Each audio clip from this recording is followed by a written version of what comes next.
finding that like with these, graphene at that small level twisted in this special way, they can get higher energy outputs than like all the natural elements. So like the potential for development is like higher than if we were to continue focusing on the minerals. There's theoretical limits on like how well you can improve the energy holding. But I love that. I feel like that's like the real money. If I saw a new battery technology, I'd be investing. Yeah, well, I mean, it has to come quite a ways for it to. I don't know. There's a lot of suckers that buy stocks that promise exactly that, and they're bullshit stocks. Yeah. I mean, science. You can't follow the business guys. Business guys are trying to spin. What do you think? How do you think that would? Let's say hypothetically that they could develop this. How do you see that playing out as far as like how do they price that into an economy and make it to where it's like okay, it's affordable and accessible, but then at the same time like that's going to disrupt a lot of shit. Yeah. We're in favor of what's called disruptive invasion. That's why there's like an entrepreneurial party called Disrupt or something. It's a economic theory developed by a Mormon Harvard economics professor by the name of Christian something. I remember his first name was Christian. Maybe his last. Either way. Rosencreutz. Christian what? Rosencreutz. Okay, whatever. Either way, this guy, what he did was he was looking at the development of hard drives. Because hard drives had so much investment in them, they often dominated a field and then died very quickly. So he said that this was like an increased evolutionary scale. So we should look at the longer term prospects of companies by focusing on these companies that lived very quickly and then died. And what he noticed, like he tried to understand why are these guys succeeding so quickly and then losing out to some new entrant every single time. And he looked into it, and his theory is disruptive innovation. His theory was that each one of the participants was following sound business theory as they were marketing to their customers and maintaining innovations that their customers wanted and were interested in. But as they were doing that, answering the needs of their customers, one of their people, there'd be like some new entrant that did some slight iteration, like they did it a little bit heavier and a different style of hard drive, which would be not backwards compatible. It wouldn't even be useful to like the 80% of their customers. But because this new guy did it, he marketed to the 20 that weren't being met. And because he grabbed that market share, it improved his own technology to the point where it was better than the other one, and then he conquered, right? Until the same thing happened to him.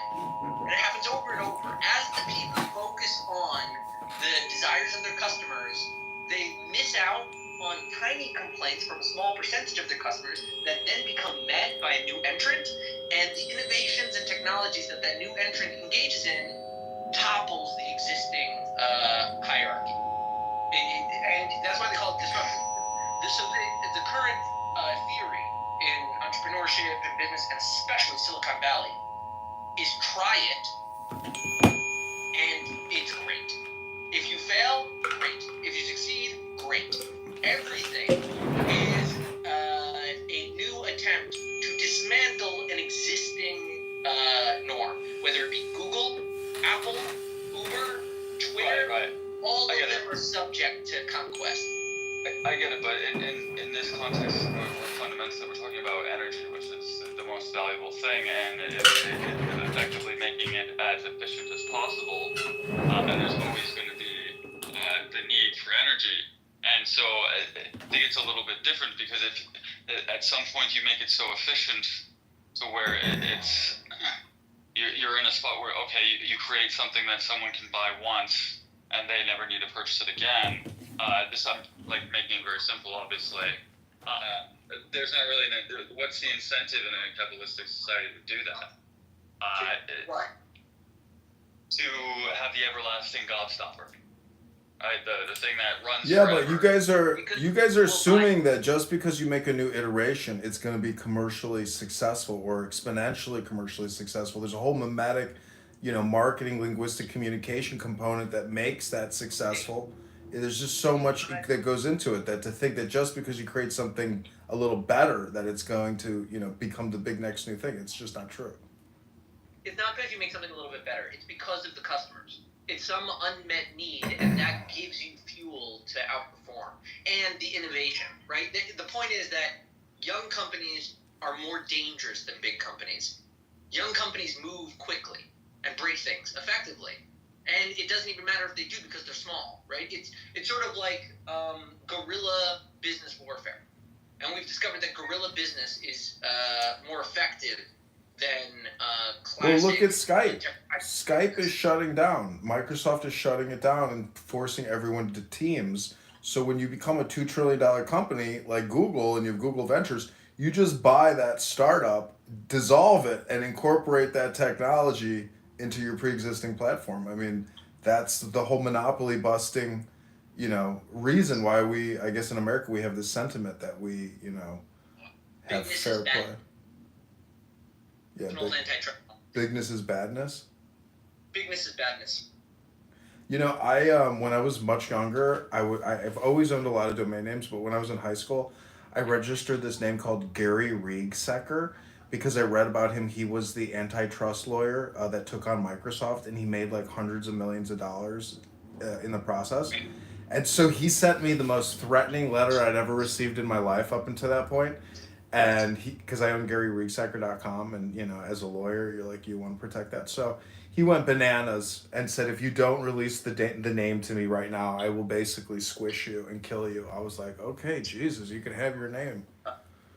That's wild.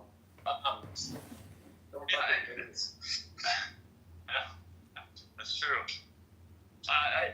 But yeah, look, this is something that is coming up quite a bit right now, in like just with everything going on with AI. But what I'm talking about, it's more of it's an efficiency sort of problem, where what happens when something becomes so efficient, and I think it's called like Devon's paradox.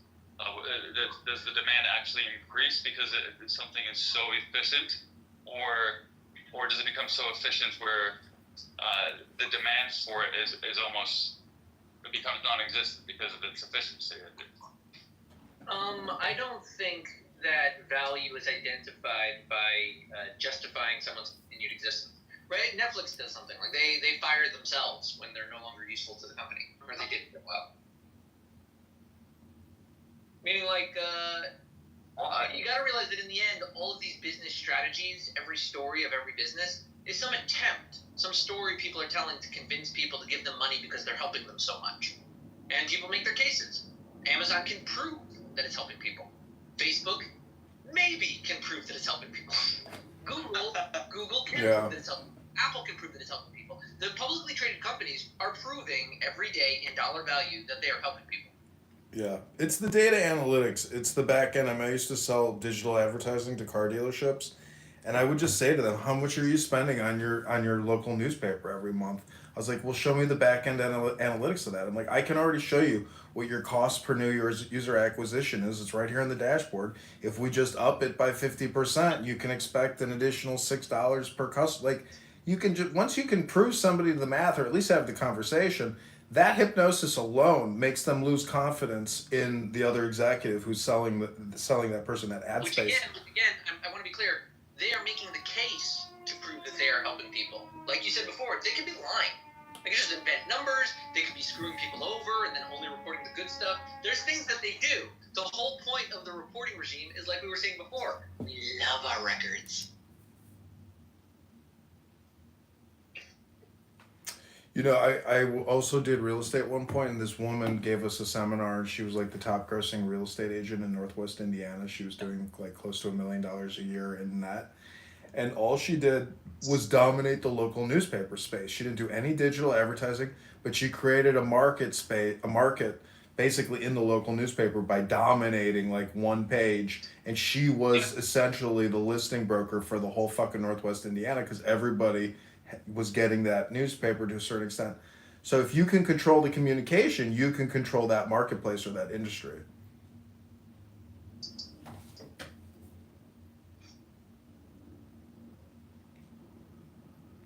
Why I'm so pro-capitalism. Just like a good system. Really no objection. Yeah, but you know and I know that at $40 trillion it's not capitalism, it's fucking state capitalism. And even Google, if all these corporations were launched out of DARPA and InQtel and they've gotten fucking hundreds of billions of dollars in government contracts, like this is not capitalism, this is crony capitalism and everybody knows it.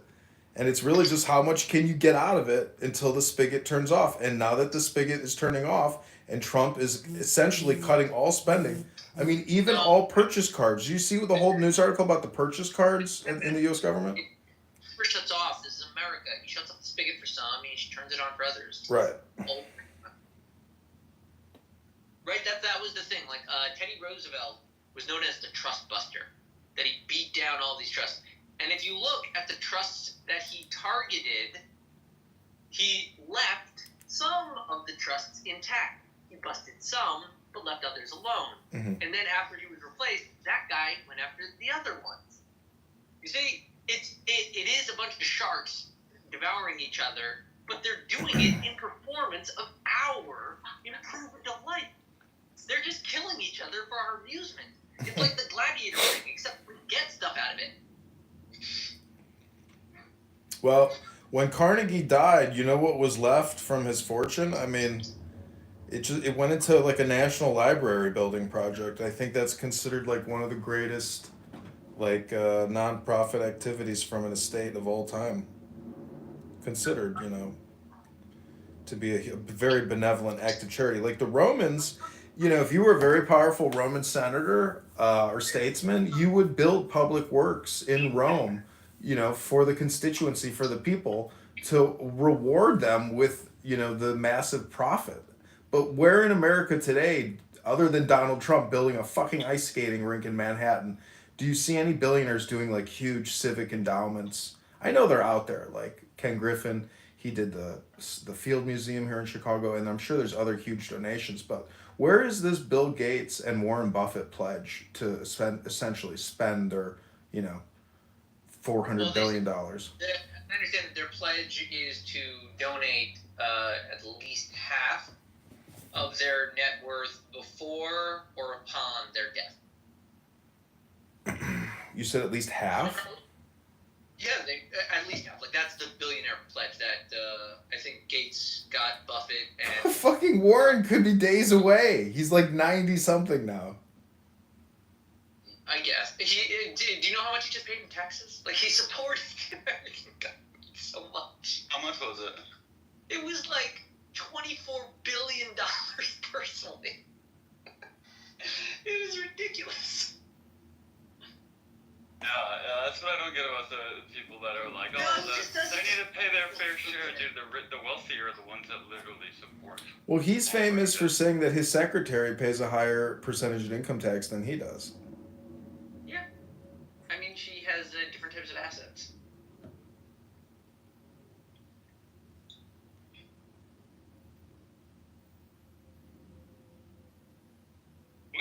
What did he do? Like, what was so different about it? Was he just obviously a very intelligent dude, but extremely disciplined? No. I mean, he had good areas. I believe insurance and trailer parks.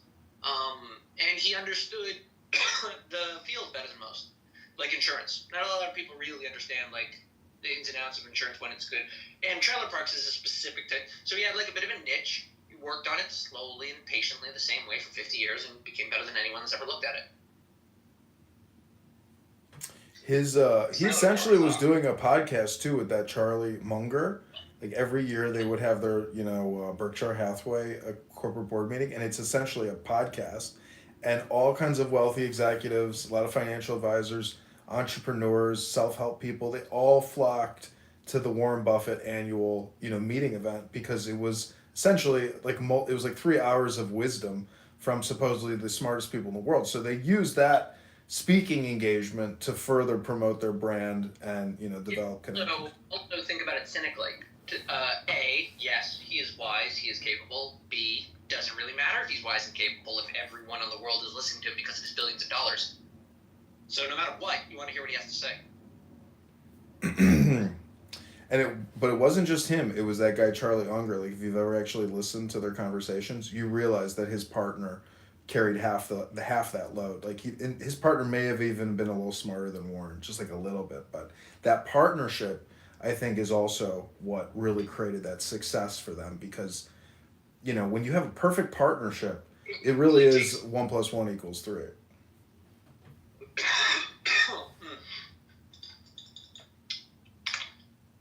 Business is a team sport. I don't agree with anyone that says they do it alone. They're lying. It's more fun when you have a partner who's enjoying it and you're both crushing it. Like I've worked for successful people who are partners and you're like, damn, these guys, like, it's a friendship. But it's fun.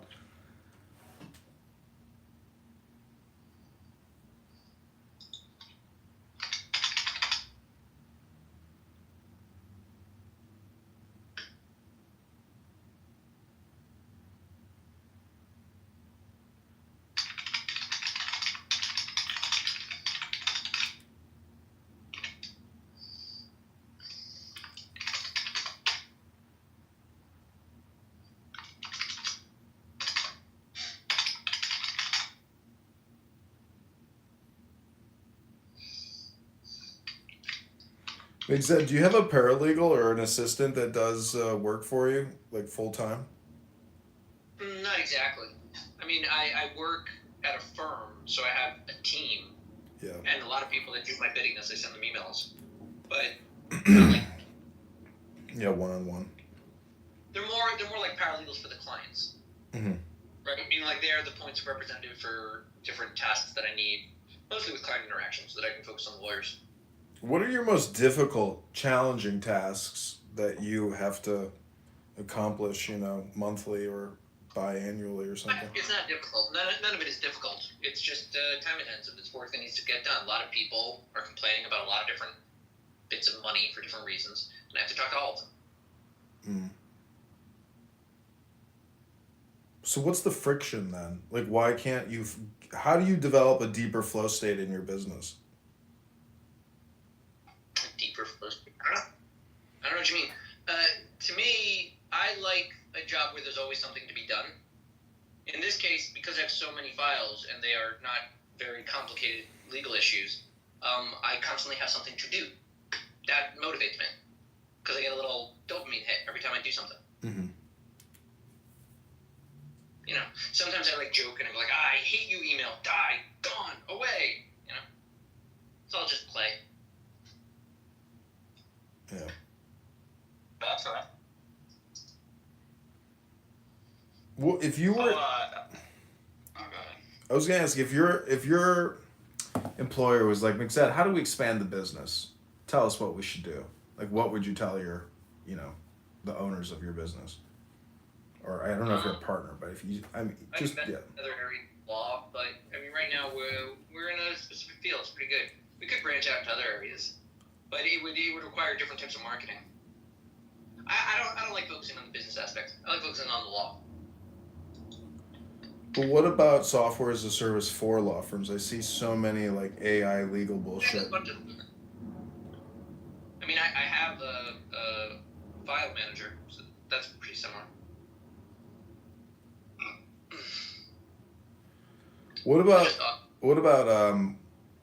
securities law? Meaning, when an investor loses over $100,000, call this firm, call Johnson & Johnson. If you lost over $100,000 in Intel, whenever a stock plummets, you always see these law firms advertising for investor losses, and they're going to making them. Yeah.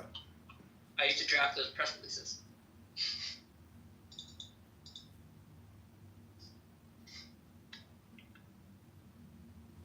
Yeah, that seems to me like a big business because. What's the where's the damages if you just invest?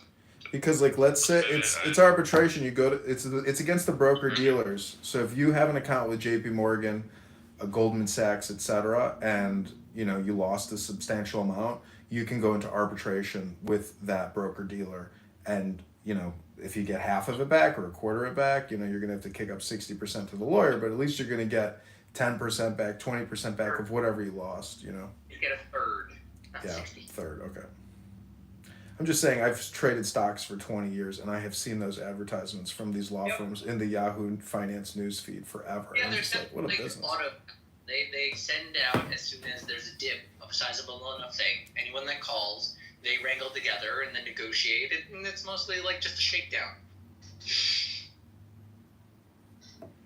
Yeah, I had to, right out of college, I was working at Smith Barney Citigroup, and we moved offices from the Sears Tower to this building on the South Street, and I had to move all the boxes with fucking hundreds of filing cabinets. So I was filling all these boxes, sending them off to what is that company called? Iron Mountain, and literally sent hundreds of boxes off. Didn't even really do an inventory. Anyways, the point is, all that paperwork was lawsuits, arbitration. It wasn't research. It wasn't notes on the clients. It was all lawfare paperwork. And I was like, holy shit, this place operates off of. What are you talking about? I'm saying that at Smith Barney, all of the paperwork and all of the filing cabinets, it was all arbitration from investor losses. Like, that's all it was. There was no like. There was no there was no client files. There was nothing. It was all just fucking lawsuits from clients that, you know, arbitrated with the broker dealer after fucking losing their asses in their portfolio. Well, it is a lot of paperwork. I mean, that's the kind of paperwork you need to keep around, but I'm just saying that it's not like these brokers are doing research. You don't need that stuff. That's why they threw it in file cabinets. Yeah. It just went to some fucking black hole.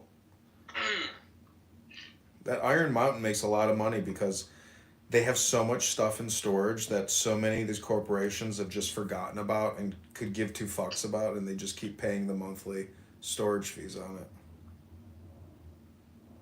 I wonder what that stock is doing, but I'm not buying and selling stocks anymore.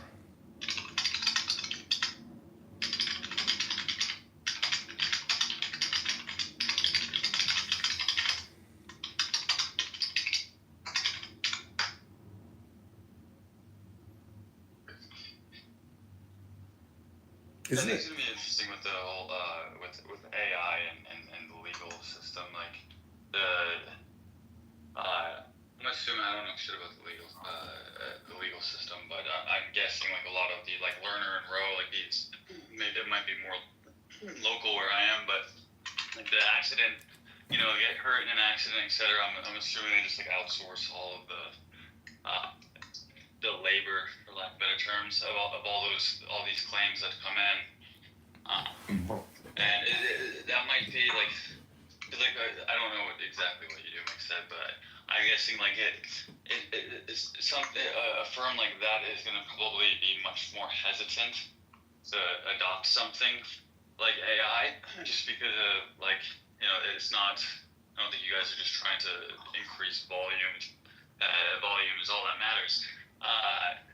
But with these other, like, I don't, like, like I said, do you know any of these lawyers that are, like, on billboards? Like, do you personally know, like, anyone that, what kind of people are these guys? Are they, like, just total, like, what are they? It's a very odd thing to see. Well, you get a lot of different types in the lawyer community. Some of those guys are, like, hucksters, just, like, trying to do sales. Other times, they're good lawyers, and, like, they're just following good marketing advice. Just, like, you know, put your face out there, because, like, lawyer ads all look a certain way. They want a name, they want to see you in a suit, they want an impression that you fight or defend really well, you know? Yeah. So, sometimes you have, like, genuine good lawyers that are just playing dress-up. A lot of law is performative. It's a theater work. It's you know, I took this when I did undergrad. I took this business law course, and the guy who taught the course made it big in like tobacco litigation in South Carolina. Or who was that guy recently? He was like a lawyer in Charleston who killed his wife and like killed his girlfriend or something. Like his orange hair. Like the kid, right? Yeah. His kid. Yeah, very crazy story. The lawyer was like baron of this land. Like he just controlled whatever the hell happened. He had like a plot of land they could like fly on and just like, and like his kid was like a spoiled brat and like murdered somebody on the property or something. It's a crazy story. Yeah, it's just kind of well. I saw something. I was also at the gym. I saw this thing on Dateline where this very successful doctor in the East Coast in New York or whatever murdered his wife with cyanide because she wanted to divorce him. And it's just amazing how you can be like a super successful person. You could have done 20,000 heart surgeries. Then, in a fit of rage and anger, you lose your shit and you decide to murder your spouse. It's like, was there like an ethical, moral thing you just didn't pick up like 20 years ago? Or was it like something new? You know, I mean, very crazy. I think there's a reason that they have all doctors swear the Hippocratic Oath, because I think to some degree it's a dehumanizing profession. Like the majesty and the marvel of the human is dissected literally into its component parts for the sake of health. And I think that to some degree it disassociates them from humans a little bit. I've heard things of that, of like doctors that like just don't care about people anymore. Well, they say nurses have killed more people in human history than anybody else. Yeah, well, that's because that's what they're doing. I don't mean Right. I mean intentionally murdering their patients because they're angry, they're depressed, they're obsessed. Yeah. And so they want to kill the fucking patient, which is causing them a negative dopamine. Yeah, do you know who is the biggest abuser of drugs by profession? Pharmacists. Doctors. Nope. Anesthetic nurses. Like anesthesiologists? Wow, yeah, I believe They're that. anesthetics. They know all of the good drugs, the really good stuff. They know all of that. They have access to it. They know the procedures for disposing of them and how to grab them rather than dispose of them. So yeah, it's like candy. Like they're holding it in their hand. It's like, hey, throw that away or have fun tonight. I lived in Hermosa Beach, and I'm like on the boardwalk. I meet this cute woman, and I'm like, "Oh, what do you do?" She's like, "Well, I've had to take a break. I'm a nurse anesthesiologist. I had to take a break because I got charged with distributing narcotics, and I had to go to jail. I had to do therapy, and so now I'm just like picking my life back up." I'm like, "You wait a minute. You were dealing your like medicine from work and stuff?" And she's like, "Yeah, I got caught." Involuntary break. Yeah, she was a very nice person, like very nice woman, and I was kind of surprised. I was like, "Damn, like I can't believe you had to go through all this," but I get Yeah, it. and it wouldn't be the pharmacists, it would be the pharmacy technicians. Again, look for the cheap hired hands working with the expensive, desirable drugs. Yeah, I mean, look at Michael Jackson. It's kind of interesting because if you use propofol, um, and you look at like psychedelic experiences and disassociated states, or ego death and shit like that. If you want a real ego death, I mean, you literally like do the anesthesiology, cocktail, and you're literally like dead. Like when you like I've had a tooth removed, and like when you're unconscious, like you're really it's like being asleep. So I'm saying there's like you could possibly like play with those drugs and experiment with them to get into like a state of mind which is not asleep. It's like lucid dreaming or something. This sounds like date rape. Like, I mean, I'm just thinking of like what areas are people just completely vulnerable that they wouldn't even necessarily know if something happened while they were out. What's that movie? Horrible Bosses. Remember? Jennifer Aniston. Anyways, what was I gonna? I was gonna say something. Oh, Robin Williams. I remember he made. I was too young for Michael Jackson. Well, that's kind of a paradox. What I meant was I was I wasn't like aware of like the whole situation and whatnot, but I remember Robin Williams doing a bit where he's like, the guy was taking propofol to go to sleep. That's like getting chemotherapy, so you don't have to get your hair cut. Oh god. right, what was that joke? What's the difference between McDonald's and Neverland Ranch? What? One's full of 27-year-olds, the other's full of 27-year-olds. Yeah, That sounds like a Muslim one. That's right.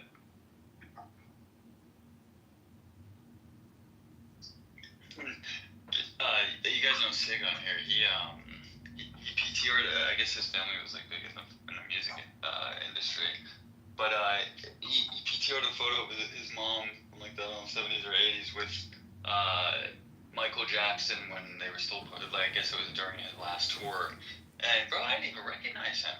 Didn't even look like him. Forget that he was black, like black. And not, so I don't know what he was. He's a very... Yeah, he looked really weird by the end. And he just, like, talked weird. Everything about him was very creepy. Hi. You had a problem with how he talks? He's just expressing his music, man. When he held up that baby and it had, like, the veil over its head and he was screaming while the baby was screaming, I was like, holy shit. Yeah, he took that baby and dangled it over a fucking balcony in like Italy or something. He Rafiki'd it. You're right, that's what he was doing. I mean, maybe had he dropped him, he would have wrote another amazing song like Eric Clapton, Tears in Heaven. Nice. This is actually a very sad story. Into the light. Rikishi, was he the fat wrestler guy that used to just basically... What did you think can ever be done? The sun.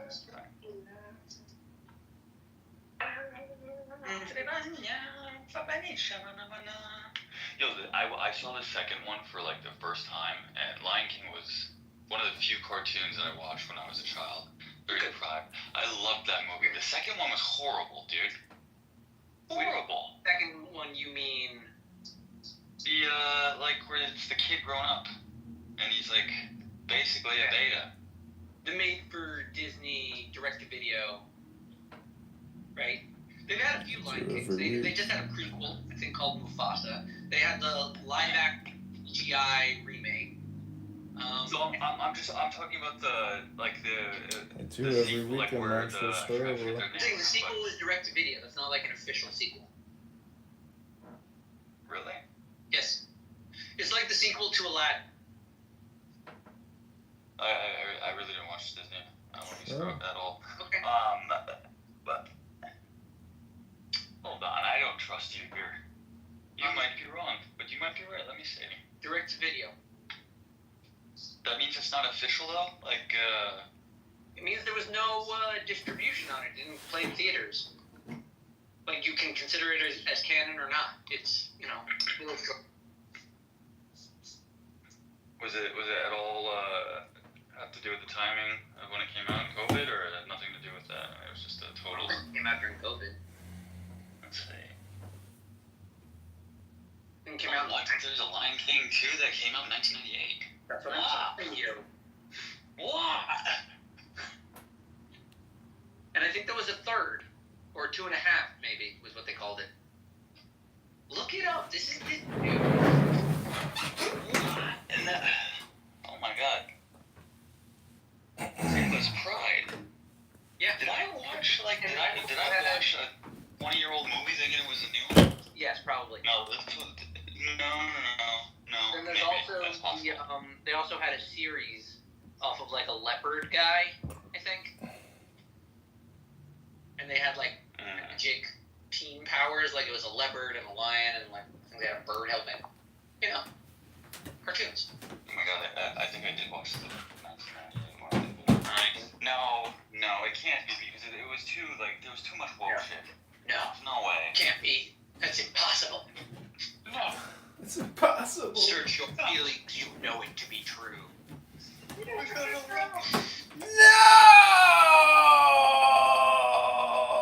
Secret timeline. When I saw they re-released the Star Wars movies, I went with my dad, and there's a scene where Emperor Palpatine says, "There is a disturbance in the Force," and Darth Vader says, "I know, I have felt him." And I started laughing. I was like, "It's so gay." And everybody in the theater started laughing. That was funny. There I was never got into Star Wars. earlier when we were talking about nuclear power and you were saying that we could blow up the whole planet. That reminded me. I think K-19 The Widowmaker, which I think was the remake with Harrison Ford. At the beginning, they have like this line, which by the way, hated that movie. Fell asleep. Don't watch it. Forget it. At the beginning, they said at the height of the Cold War, the Soviet Union had stockpiled enough nuclear armaments to blow up the entirety of planet Earth 2 times over. Then another line pops up. America could do it 10 times over. And I just thought that was the funniest, dumbest thing. Right? I'm like, what? Why would you need more than 2? What's the 10 for? Yeah, that's a good one. I wasn't talking about nuclear. You were. No, well, you brought it up first. You were the one that said we could blow up everyone, right? You could kill everyone. Right, but I wasn't referring to. I wasn't referring to like nuclear though. Then I guess I'm just associated it. I never got into Star Wars, and I love space and like physics, but Star Wars, Star Trek, that shit was just too gay. I don't know what to say. I hear you. It was too sci-fi. Are you more that kind of guy? No. Because most would consider it like less sci-fi, more magical. Yeah. It leans on like knighthood, chivalry, warfare. Neither of those. Very. I still don't get why people are so obsessed with that. I'm obsessed with Star Wars, yeah, like the art. Well, there's. You should talk to Edmund. Like, Star Wars is effective because it's tremendously good hypnosis. Like, he put a lot of study into how to do that. And other people have, like, tried. And so it's not just like, oh, it's so easy, just read the same books. But, like, he's an artist, and he really captured some romantic, futuristic notion of chivalry. Right? It's caught. Because that's sort of the fear of the modern. The fear of the modern was like set up by the romantics that came right after and said, you're throwing off all of our amazing heritage of like valor and courage because like you figured out economics or something, and like you're destroying humanity. That's like what the romantics argue. So the enlightened, the moderns, they are worried about that. Star Wars is a solution to that problem. The future will be chivalric when it is needed. Which is funny because they also put it in the ancient past. Cleverly constructed movie.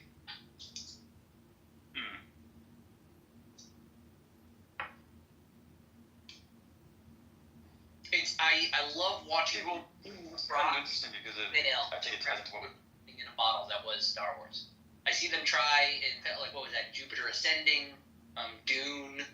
They're all trying, and Star Wars itself was like ripping off Dune. Dune was the book, and that like failed as a movie project. Star Wars stole its thunder. Yeah, I watched Dune. I had never heard of Dune until like 6 months ago. I watched it. It was alright. But yeah, I mean, look, I think most people when they're watching movies, I don't think they're seeing it for like what it is that you're saying. And I think you're right in saying it's like this very well constructed thing. But this goes kind of into the idea of like, or how much are people actually choosing to like strive for something, or are they just being like programmed in a way? And in this case, to like it's, I don't think there's anything wrong with programming people. It's not as simple as like programming them, right? The hypnosis is effective because it is actually communicating, right? He doesn't really control the art that he produces if he wants it to be commercially viable. He has to anticipate what people will want, and then they will want whatever they want. Like, he's only guessing when he produces his final piece. That's why it's an art.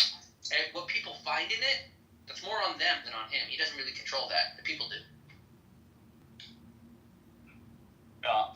Which, by the way, in the case of Star Wars, that's why he put in so many different layers. He had samurai in there, he had magic in there, he had religion in there, he had warfare, he had revolution, he had brigand, a heart of gold, like he has that turn from Han Solo from a criminal into a moral man. You've got the princess, so you have arcane styles of governance and multiple planets. He was very wise in the elements that he included, and also like the fascist imperial leaders with like straight homages to Nazi Germany and like making it all white. That was also beautiful. Like he was smart.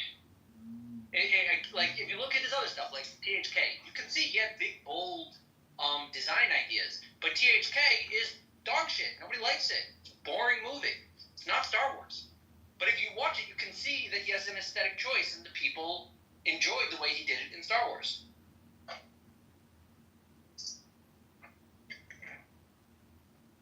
What was it, like TK-483? Was that the name?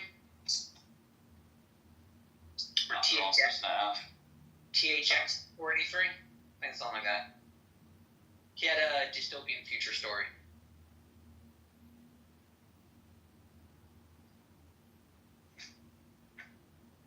But That's interesting to hear you and Diego talk about movies. The way you guys like view movies, it goes way over my head when I'm watching these movies. Yeah, I can tell that Diego has watched too many movies as I have. Although, to be fair, I can also see that he has watched probably significantly more than I have. Like, I definitely wasted my time watching too many movies. Pretty confident he has wasted more time watching more movies.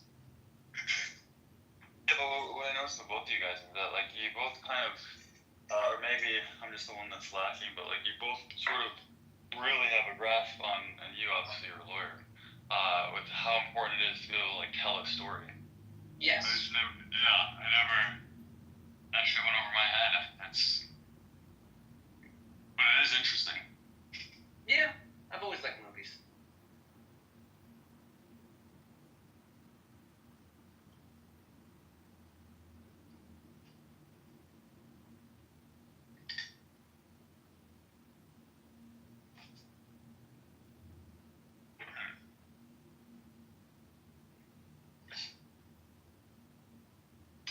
Who's the best producer? Are you like a Kubrick guy, or what's the other ones? Well, Kubrick's the director. Okay, yeah, director. Yeah, I don't know anything about this stuff, but who's the the greatest of all time in your opinion?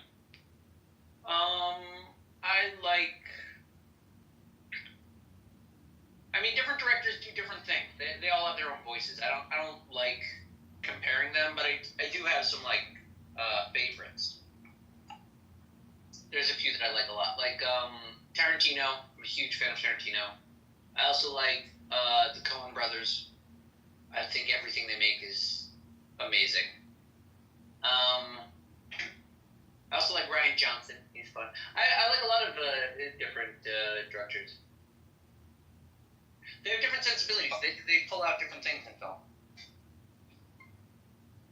Right? Like also Spielberg. Who are the Johnsons? Like Spielberg is an excellent director, but like the movies he makes are not in my top 10. Like they're not things that I love. I get what he's doing. He's excellent at it. Same thing with like James Cameron. James Cameron, he did make some of like up there. Like I can see his mastery when it's on full performance. But I also know that he's just an amazing director. He knows practically how to do more on set than literally everyone.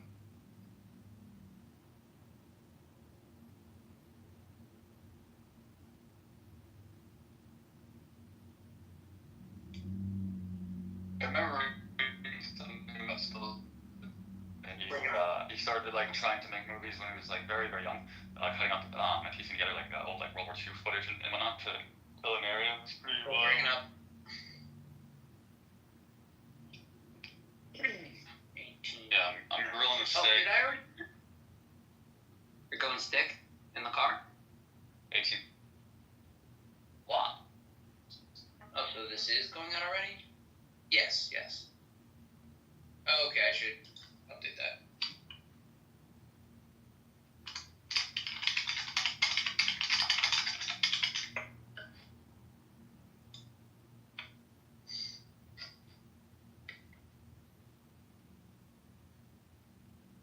So that Cohen thing that you mentioned earlier, is that like literally Cohen's, or is that just like a last name that they happen to have? I've never heard of this. Not everyone with a last name Cohen's is a Cohen, because right. But I am a Cohen. Yes. Is it Cohen? Am I mispronouncing it? Yeah, in Hebrew it's Kohen.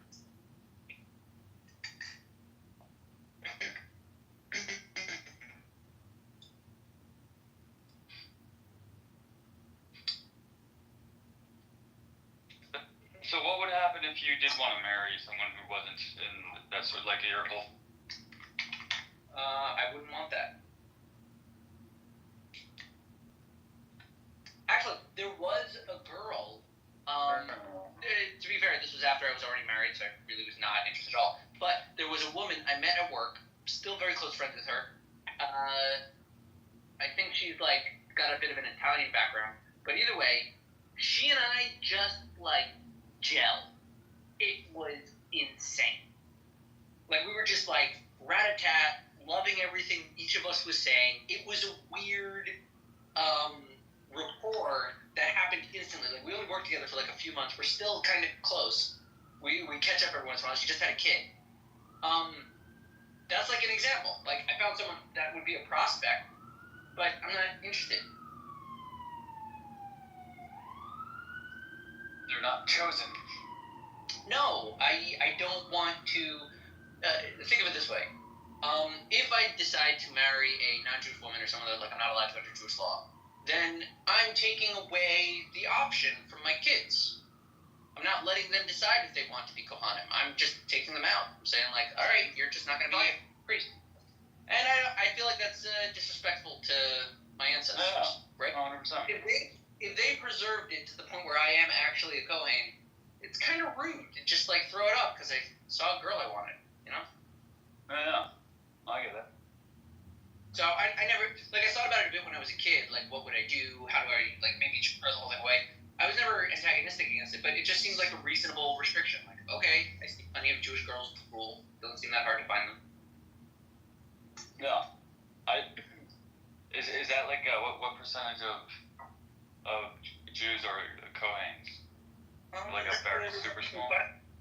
I don't know if they have numbers on that. Let's see. What percentage of Jews alive today are Kohen? According to current estimates, approximately 4% of Jews alive today are considered Kohanim. And then among the Levites, it's approximately 8%. So I am within a 4% of a 0.15% of the global population of Jews. I've never tested for the Y chromosomal RNA DNA, but I probably have it. That's pretty rare.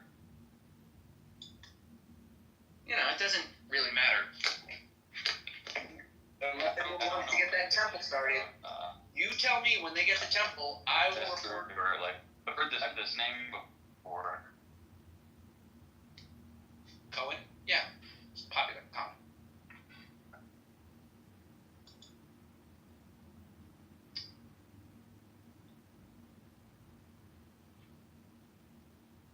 Did I do that one yet? I don't think so. Oh, here it is.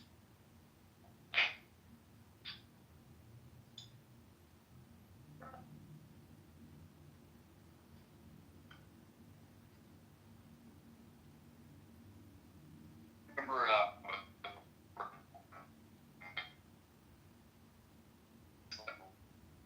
You're breaking up again. and just noticing like when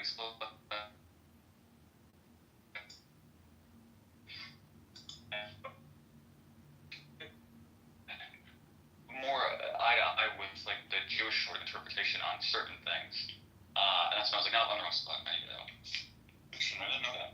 We're a little too much information. I'm not exactly understanding you. You went through the matrix and then it all kind of spat out altogether. It doesn't matter. No, I was saying I didn't know that like a lot of the Jewish perspective kind of leans towards not really having the intervention in the same way that the Christians Or to see God intervening. Like intervening. Remember this morning we were talking about like, well, when is something a miracle versus just the idea? Yeah.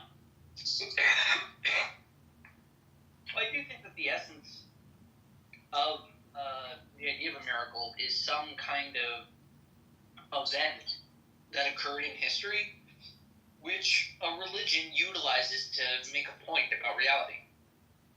That's mostly what it is. And I should say a deviation from the norm of existence. When something deviant happens, religious organizations identify it if it's for good, or usually no matter what they call it a miracle. And then like they will call it a blessing or a curse depending upon the effect it has. Right? Like plagues. Plagues are types of miracles. Really? Yeah, have you ever heard of the Exodus? No. Okay, well, the Jews left Egypt one time, and there were 10 plagues that besieged Egypt. Rather than fighting any army or political motivation, the forces of nature turned on Egypt. And these 10 were like very much consecutively, like in a short span? Yeah, well, they might have led one to the other. So first, the river turns to blood, which could have been just an algae outgrowth or a bunch of dead animals, but either way, there's a bunch of blood in there and no one. Polluted water. The polluted water, unsurprisingly, results in a lot of the sea life leaving the water and plaguing the city, resulting in an infestation of frog. The frogs then died, resulting in lice growing on their corpses. The lice then lead to disease, and animals start to die. You see, one thing leads to another and another and another. And the way the Jews interpreted all of these natural disasters that were happening as Moses said they would as part of his negotiation techniques with Pharaoh, they said that Moses was using God as a bargaining. He was telling Pharaoh, let us go or else, and each one of these disasters would happen right after he warned him. That's the story anyway. Yeah. Well, it's pretty wild to show. I mean, they did get out of there. It's They were in Egypt. They knew Egypt. They knew how to live in the desert long enough, and they left. I don't know why. The Egyptians don't lend any reason why their slaves suddenly left. All we have is the narrative of the descendants of those slaves who explain what they say happened. That's all we got. how wild. And if you think about it, like think about the slave narratives of America. Do you think that the masters want that narrative back? Do you think anyone wants like praise bestowed upon the slave population while slavery is still being practiced? The existence of Israel was like a threat to the existence of slavery.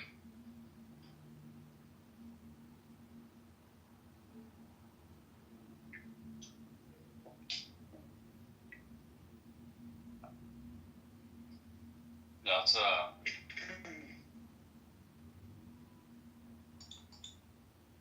I don't know. It's a lot. Sometimes when I hear us talk about like, you make the comments about we.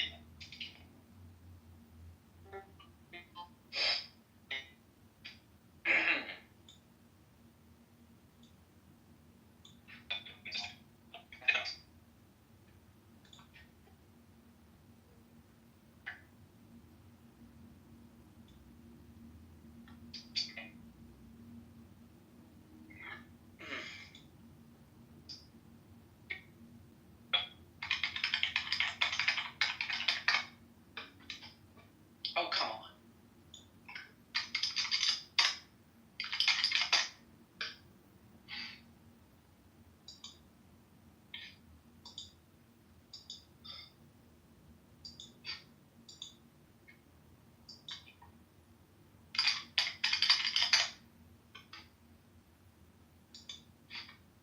Oh, Edmund, if you're still there, I cloned your voice today. That's racist.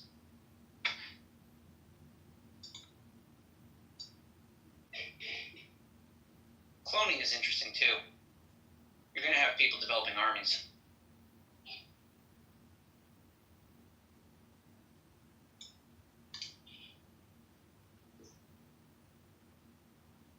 Robots are more destructive though.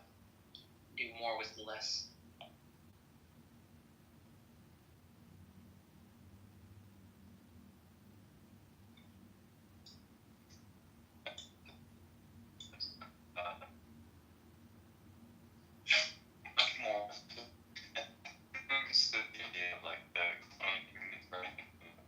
breaking up again.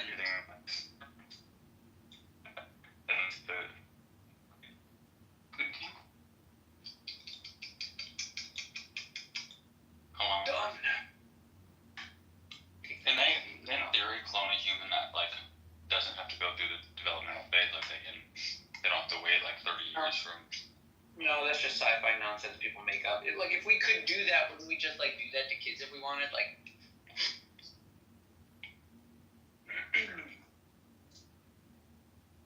I mean, well then, yeah, they cloning would seem inherently a way to source new used parts. Yes, that it could.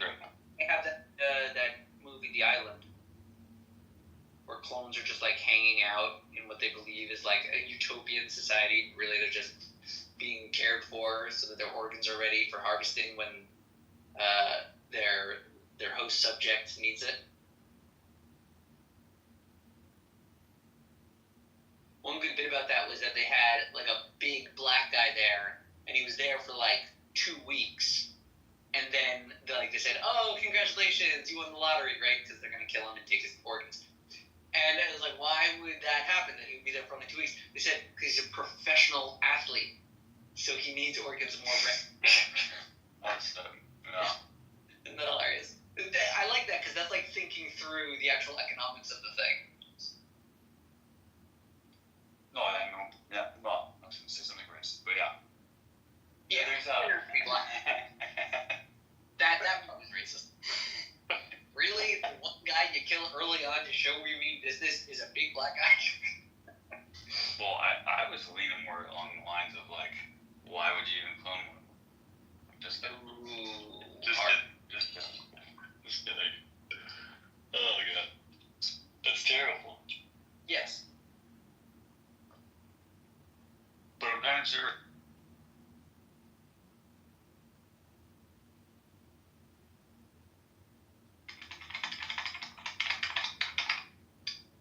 This is the why.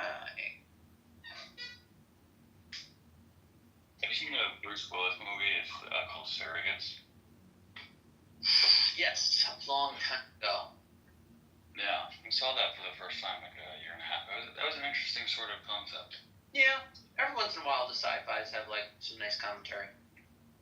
Usually, what's interesting is it's hard to get good commentary from sci-fi films.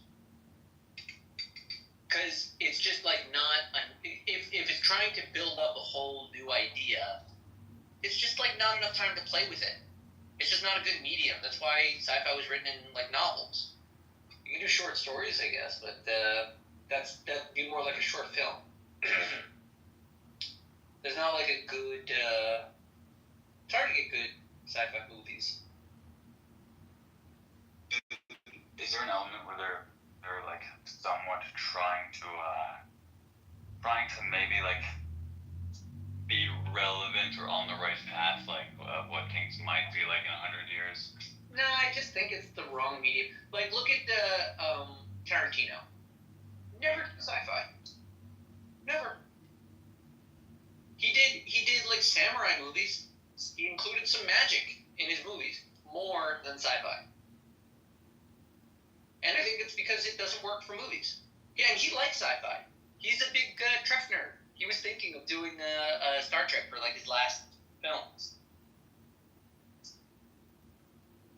But I just think I don't think sci-fi really works in cinema. Well, then why does magic work? Because I know they're very different, but they're kind of in some sense sort of similar. Ooh, magic. It's a fair question. Why does magic work better than sci-fi? I guess because sci-fi and magic are genres that are designed to exist behind the story. The story's not supposed to be about the technology or the magical power as much as what the characters are doing because there's magic or technology. So I'd say magic is easier for the mind to accept and roll with and understand the mechanisms of than sci-fi, which naturally draws in the mind to figure out how they're doing this, that, and the other. So I'd say that the backdrop is thematically cluttered, for a sci-fi movie, and it's thematically clean for a magic movie. Although, to be fair, magic does not work that much in movies. They don't use it too much. They use more like Deus Ex Machina. Like, that's their magic. Like, this just happens because the story demands it will, you know? Yeah. Well, there's like an overemphasis. I'm not very well versed in movies, but like the magic movies I can think of is it's like broomsticks, like little wooden, like something that is so. I guess I imagine that's probably intentional. Like you're saying, it's more about the characters and how they use magic than the magic itself.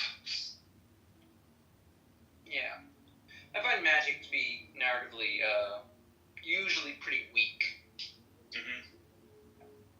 I feel like it's kind of like being a subjectivist. It's ill-defined until I want it defined. So it's like worse than a Deus Ex Machina. Like a Deus Ex Machina, I feel like, okay, there's some kind of a force that just makes a hurricane when we want it, you know? And sometimes it's useful and sometimes it's not in the story. But like, magic is like, oh, guess what, I got this power. Why didn't you use that the first time? Yeah, it always breaks the story, right? Like in Harry Potter, right? What do they have? They have time travel. They have time travel in Harry Potter. Do they use this to destroy Voldemort? No. Do they use this to stop him from coming back from the dead? Right? A violation of their sacred magic laws. He comes back from the dead. They could return to that exact moment and just like kick over the pot. Like the guy was there alone in a graveyard with 2 kids. It was easy to kill him. But instead, they don't.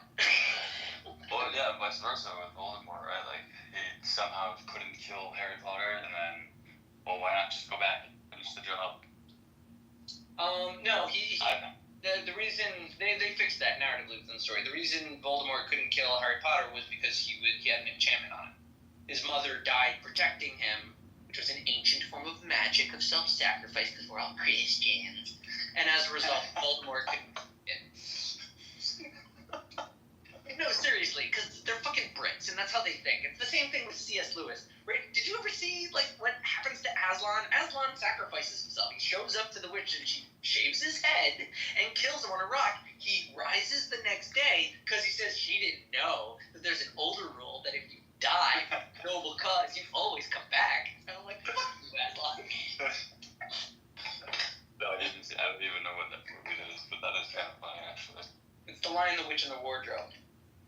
It's also probably a very sensitive thing, seeing how it sort of is our God does that thing. But Okay, so C.S. Lewis, he was contemporaries with Tolkien, and Tolkien wanted to try to give fantasy voice to the indigenous ancestors of England, right? So he wanted orcs, he wanted elves, he wanted hobbits, and he wanted to associate them to different like versions he had of ancient peoples of England, right? And that was like his move. He like saw it that way. C.S. Lewis was more religious, and he felt that his narrative world, The Lion, the Witch, and the Wardrobe, should inspire people to believe in Jesus, basically.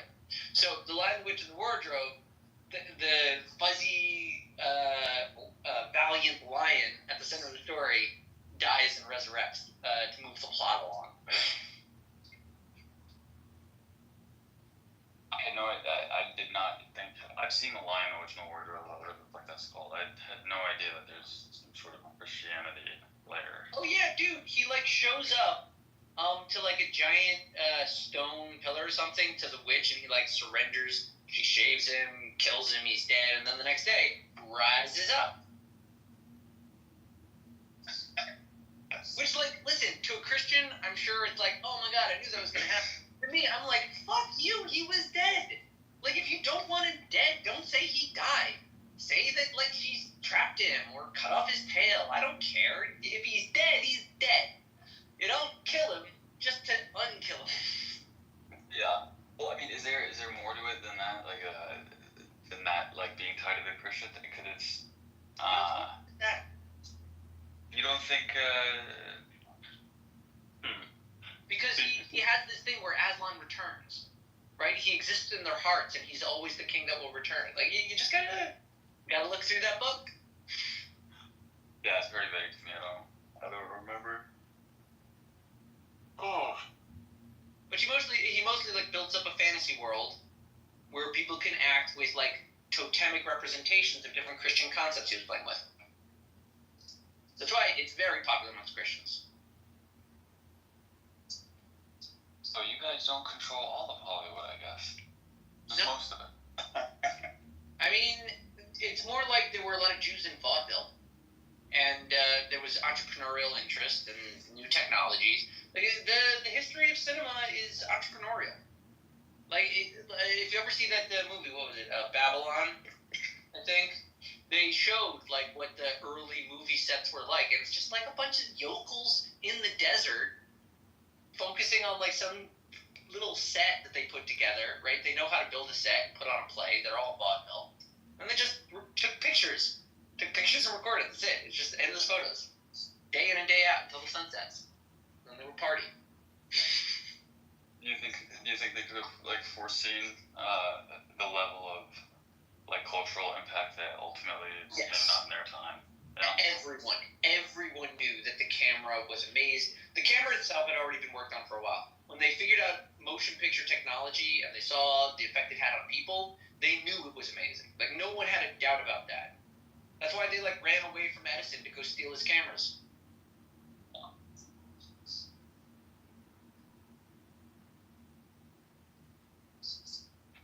You're basically talking like a 4-year-old when it comes to anything historically, but yeah.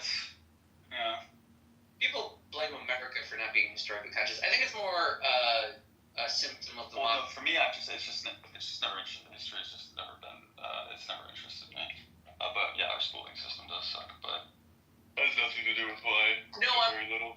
I'm saying that it's not the schooling system. I think that the modern man, like the modern sensibility, discounts the value of history because we did so many resets, and we're in one era of a reset. We did like this modern world thing, right? One might say that there is. And a lot of that hinges on us disavowing the mistakes and foolishness of the past because we're more scientific and enlightened now. So we discount history. But if you really get down to it, like you should. There's no replacement for the understanding of history. No amount of knowledge of human genetics or psychology or innate concepts that will always be true will beat out the facts of what actually happened. And you can only know what happened. So it's upsetting that they don't value history. It's one of the most important fields to study. Yeah, I mean, I don't disagree. Geo is kind of. I've become more aware of like all the history always repeats itself, but like I don't know what that, but it seems that like humans tend to like repeat there's a certain cycles that. We live in a well-ordered universe, and one of the things in this well-ordered universe is a well-ordered, predictable human. We know roughly how they act. Yeah. Yeah, which is kind of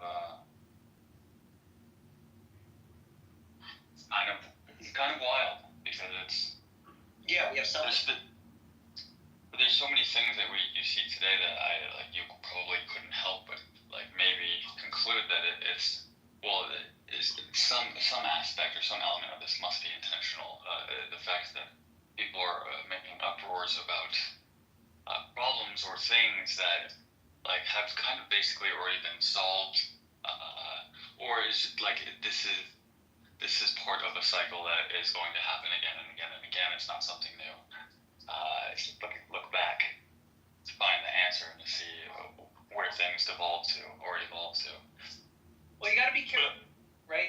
Especially with the study of history. Study of history can give you tremendous egotism, belief that you understand exactly what's going on. And what's always important in any field of study is to maintain one's humility. Like, and Geo does. Geo is very. He has a very specific goal. He mostly wants America to fall, Asia to rise, or something. He's a monarchist. Yeah, he's a bit of a guy. But, like, that's what you can do with history. That's why it's such an important area. You can't argue with the facts. Like, if his facts are many arguments with the facts of history at your disposal, to the point where people are very dangerous with a true knowledge of history. Putin is a far more effective leader than the American presidents that we've had, because he is one guy that has been living through all of Russian history. His knowledge of Russian history from a Russian perspective is far superior to the knowledge of American history of any president we've had in that office. In how many terms, God? Probably since Nixon. Nixon was smart. You know, since the 4-year thing, to me, it just seems like maybe the idea behind it it's just to create basically no ability to get anything done, because in theory that would be like not so bad actually.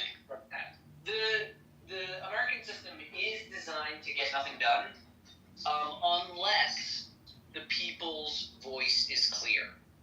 All of that, like interference and bureaucracy, and you can't do this, that guy's approval, and that guy was voted for from this district, all of that is meant to tie a cohesive national interest. A New Yorker shouldn't necessarily care what a New Mexican thinks about his policies, but America forces us to. Yeah. And as a result, it aligns our interests over time. We become more national, less states.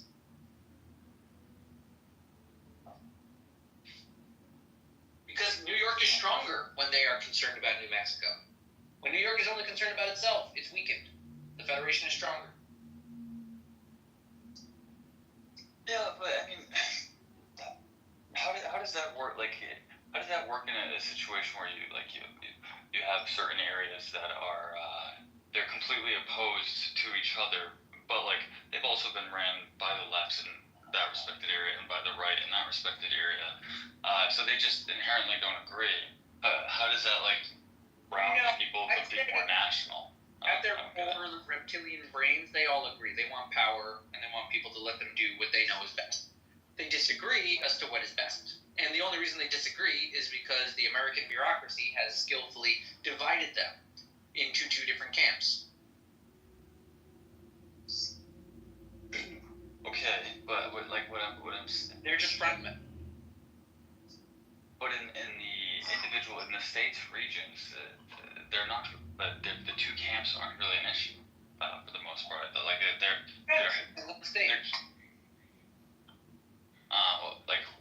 like New York or California, right? It's like they're going to be red and blue respectively, or like any state that had. I mean, for the most part.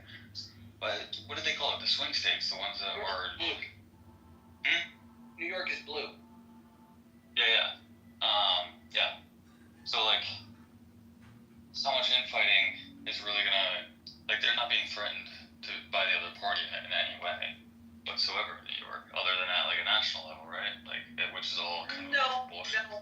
The Republican Party in New York has ways of undermining the Dems. It's just the Dems control cities.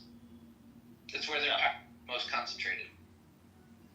And New York City is the most powerful city the world has ever seen. Just like a fact, you know? Yeah. When the Brits invaded America and occupied it, they occupied New York City. Really? Yeah. Wow. Like what year? Talking like the 1700s? Yeah. Okay. So how city-like was it actually, though? Like very little. Like it was not what it is today. Not that close. Well, no, obviously. Islands. They had like, they had industry. They had different cottages. There's some old maps of what the early settlements looked like. Very good maps. Got like streets names.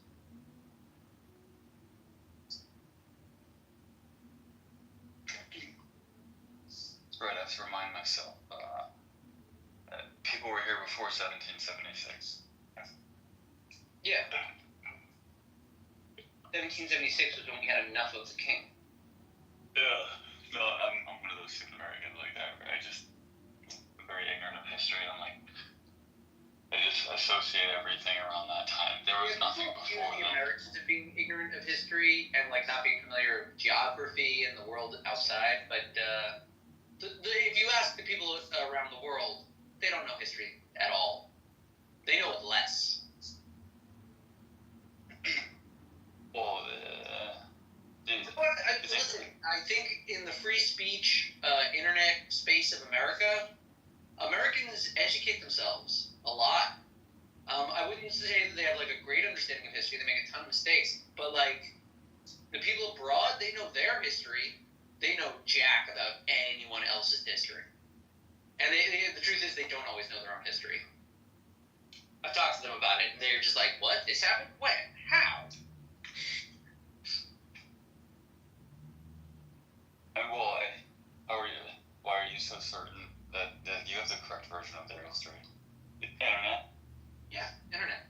I know how to trust information that comes to me. Well, one of the things to learn, you have to know between first-hand knowledge and second-hand knowledge, and when to trust second-hand knowledge and when to doubt second-hand knowledge. If you have like accounts of different people from way back when, and it's broad, big, mass movements, it's not so easy to lie. You can't lie about what happened to masses of people because someone would say this didn't happen to me. Yeah. And that's how history starts getting developed. Like, the kings have always wanted to just rewrite history into whatever they wanted. Except in Islam, they're not really effective. But they can't, because people know what happened. The stories continue. They say, oh, this is how it went down. King can publish whatever propaganda he wants, but people will just grow the truth around it.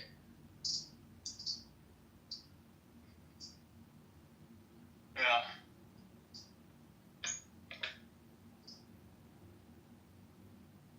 Yeah, it is interesting how you go back 2,000 years, though, how so much is kind of up in the air, but also understood this. Like, you're not even certain if Christ was a real person. That's wild to me. I know that was a troll, but I guess some people do hold that position. I think they're mostly doing that to like undercut any acceptance of Christianity.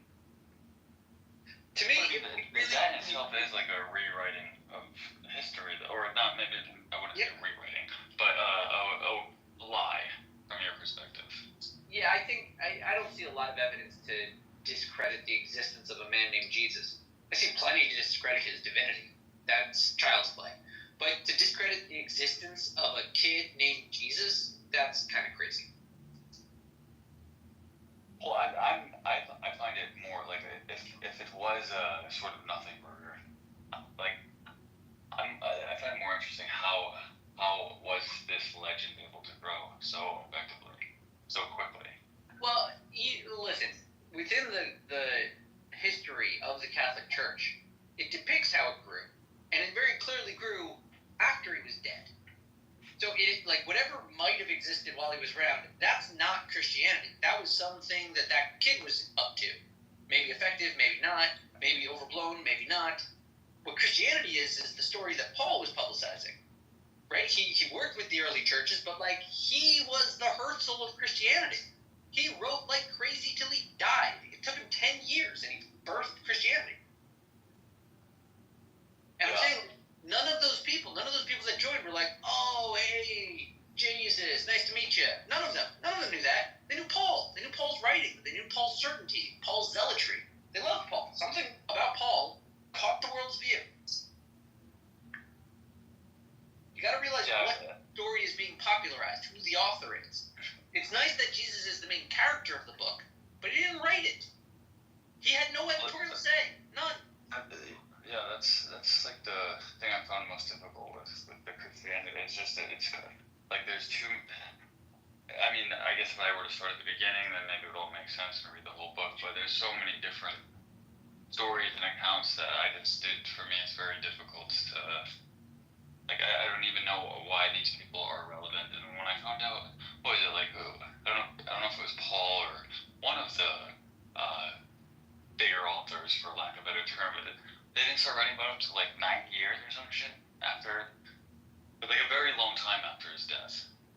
Yes, he had the books. The only way is with writings. You need someone that publishes.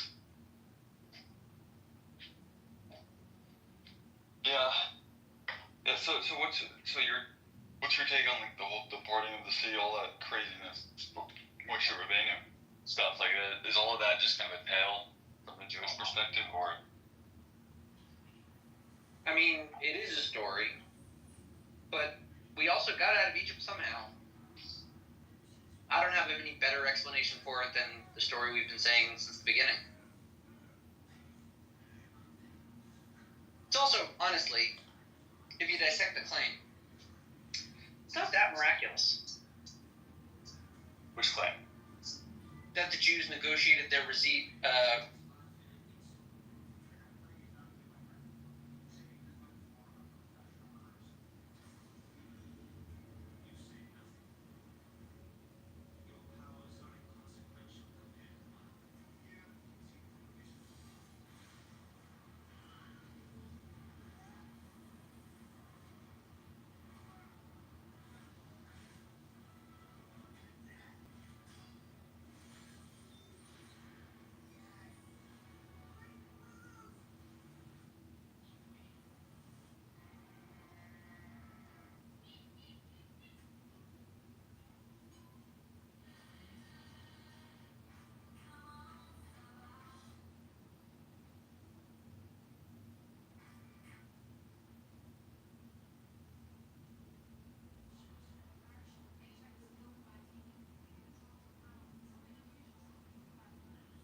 What group of people?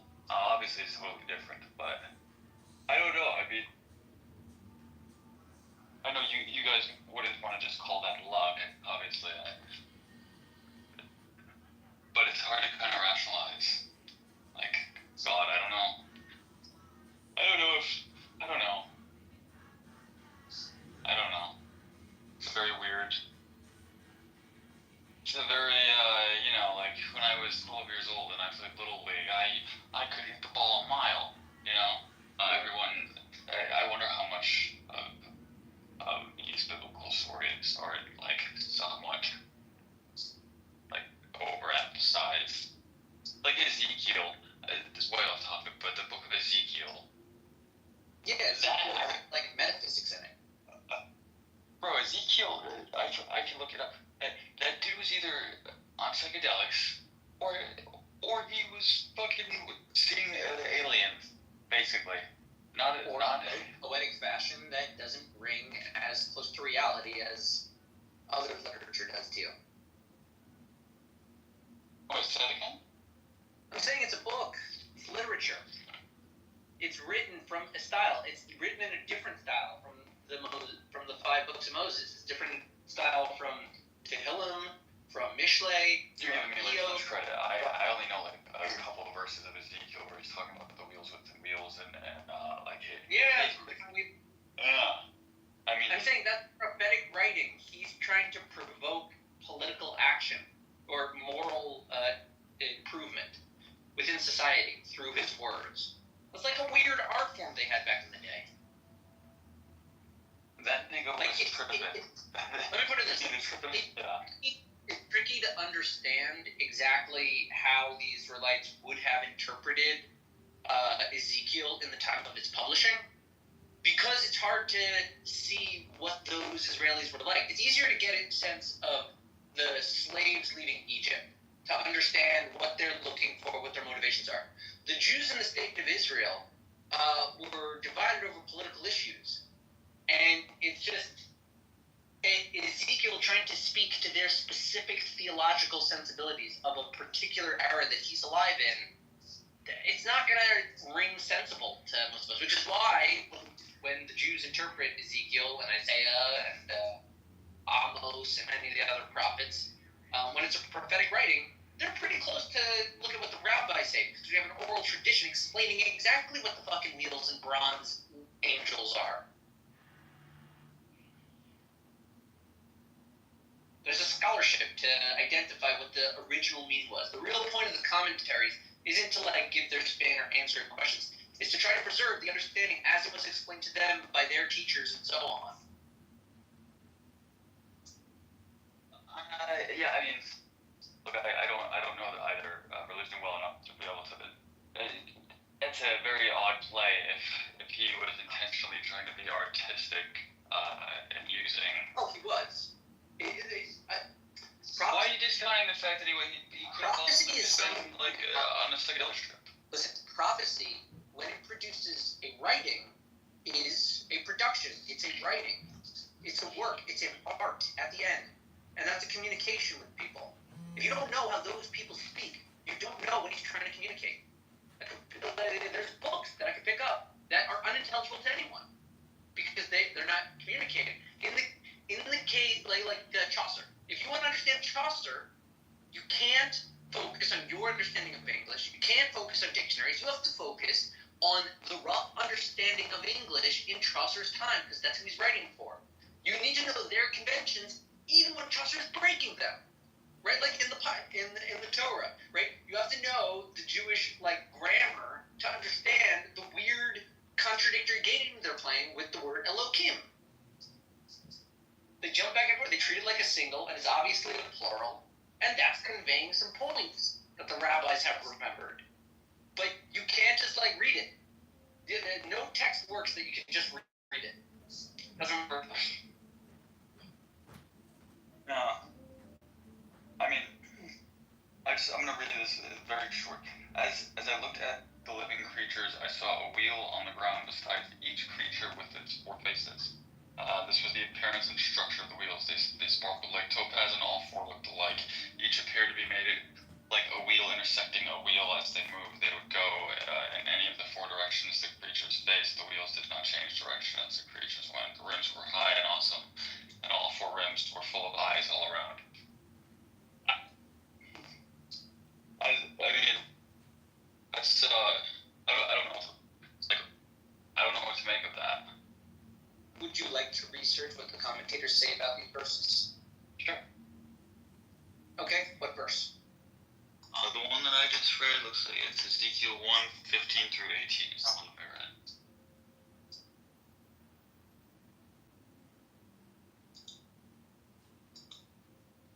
Kitover. 1:15 is that? It's 1:15 through 18. All right. Well, you're already in the middle of a thing.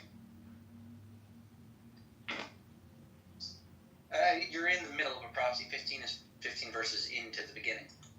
What is it actually on the floor of the accounts? Verse 14, for each living being, we'll have four faces. Our rabbi said, this is a sandal phone. Stands on the ground, yet his head reaches up among living beings. From the context, we learn that the wheels were full. Okay, so it references Chagika. Sounds like it's saying there's some special angelic force that he's saying applies to the world through the use of four faces and wheels and gleaming eyes and structures. Let's see, like the appearance of cuts. As for the appearance and structure of the wheels, they gleamed like beryl. Alright, so they had crystal. It was a crystal wheel. All four had the same form. The appearance and structure of each was of two wheels cutting through each other. A wheel set within a wheel, crosswise. Since they go to every side with their faces in the four directions, the wheel must roll in its four directions. So they're running counter each other and contrary orbits, kind of. As they moved, each would move in the direction of any of its four quarters. They did not veer when they moved toward the four sides. The word wheels he had her down. Is that a gyroscope for this scenario? A gyroscope? It's a bit like a gyroscope, yeah. And they had backs. And they were very hot, dreadful. They were frightful to look upon. Others interpret they have fear, meaning they stood in awe, and their eyebrows. And to see in all four directions, they did not turn when they went. Okay, right. Okay, so they weren't turning because they were looking at all places at all times. That's what the four is supposed to reference, at least. Off the ground. So they were hovering. The wheels moved at their sides, and when the creature were born above the earth, the wheels were born too. when they lift themselves up from the depths of the heights. Okay, so I guess gyroscopes fly around with them. The will, whenever the spirit impelled them to go, they went wherever the spirit impelled them. The wheels were borne alongside them, for the spirit of the creatures was in the wheels. Okay, so they drove around on the air. It would go. Okay, so it sounds like he's describing an angel. He's teaching people about a type of an angel. You understand what they understood angels to be? You're saying that he's describing like this, not like metaphorically, that he's describing like an account that he was witnessing, or He is describing metaphorically based on their understanding of what angels are. Angels, from their conception, are officers of God that control the flow of the universe. So he's saying there's some kind of a force. I'm going to teach you about it. This is some of the visual characteristics you should think about when understanding this angel that I'm explaining to you. That's what he's doing. I don't yet know why, because he's going through a long description of what the angel looks like, but he hasn't yet said what the angel did or what the angel told him to see or do. So he's getting started. It's a book. is it common to have like I'm gonna phrase this wrong, but describe the spirits or whatever? Do they refer to them as moving? Was this something that is being described as if it was engineered, like a craft or something? Like, you know what I'm saying? Like, it's very. Well, first of all, like, don't forget that in the Torah they have literal schematics for a giant rectangular tent of worship, and they waste a lot of time telling us all of the details, and they do it twice. They tell us to do it, and then they tell us that we did it exactly the way they told us to do it. Right? The Torah likes schematics sometimes, and they don't usually apply it to heavenly forces. But Ezekiel was somewhat different. He was a prophet, and he was able to do it. But we don't usually like describe that. I think like sapphire, we do sometimes say that the heavens have an appearance like sapphire. That's common. We sometimes say semblance of human form. But I'm saying all of these are concepts they're conveying to people that have a theology about angels. They have an angelology. Yeah, I mean, that could be true. It is true. I'm just saying. No, that one you can just know historically, based on the era Ezekiel was. They did have angelology at that one. Oh yeah, I'm not disputing that. I'm still like uncertain as to like, is this a metaphorical thing, or was this something that he was describing? I'd say you're reading it the wrong way. It's like if you were to start Harry Potter and were to say, is this a metaphor for something?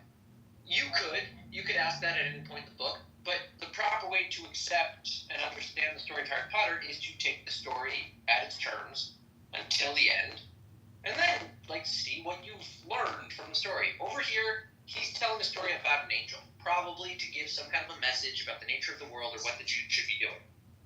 Now, you're asking, why is he describing the angel so much? I say, why tell us about the scar on his head? That's for the author. There's probably a narrative element that is useful for each of these components, and he probably touches upon them later. So, from your perspective, you're basically convinced that this was not like an event that he was describing, like sequentially, No, that it was. I didn't say that. I didn't say that this didn't happen to him. Well, I think that's what I'm questioning. Like, I'm not Well, doubting that there could be a metaphorical teaching that pre-existed this potential, whether this was an experience that he witnessed, because it both could be true, right? This could be a way that. I don't know exactly what the standards of publishing and writing for the prophetic school was. It seems to me that these things happen to these people. They claim them usually as some kind of a vision. In this case, I have no reason to doubt him. He's seeing, the rabbis say that this was a prophetic writing, and that he did genuinely experience these things. But whatever it is he truly experienced, I wouldn't say that that's identical to what is written. What's written is designed to communicate. What he actually experienced is not really what the book is about. Well, what's the prophecy he's making in this, anyways? I literally know nothing about it. Ezekiel was, I think, like Isaiah was the first one wanted to say the state was going to be destroyed, and I think Ezekiel agreed with him. I think what was it? Jeremiah got kicked out. I'd have to check the historic details on it, but he was one of the last prophets as the state was being destroyed. Okay. Let's see. Where's Ezekiel in Wikipedia? Let's see. Chronology. 13th year of Jeconiah, king of Judah. So he was in Judah, I guess. Which means he was in the southern kingdom. According to the Bible, Ezekiel and his wife lived during the Babylonian captivity. So they lived when the northern state fell. And they lived in Tel Aviv, I guess. Tel Aviv, near Nippur. The other exiles from the kingdom of Judah, when he was Ezekiel 1:1 and 3:15. There's no mention of him having children.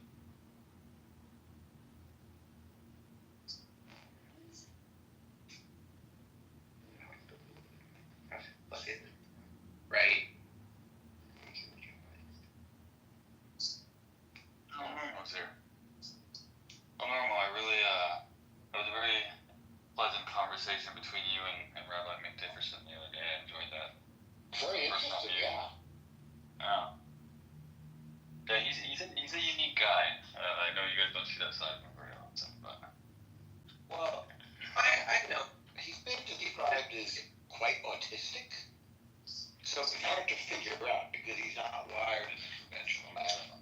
But he's certainly deep, and I have a lot of experiences dealing with other people's mental illness, so I think I kind of found my way to connect with him. And he was me. Yeah. That's right. That's right.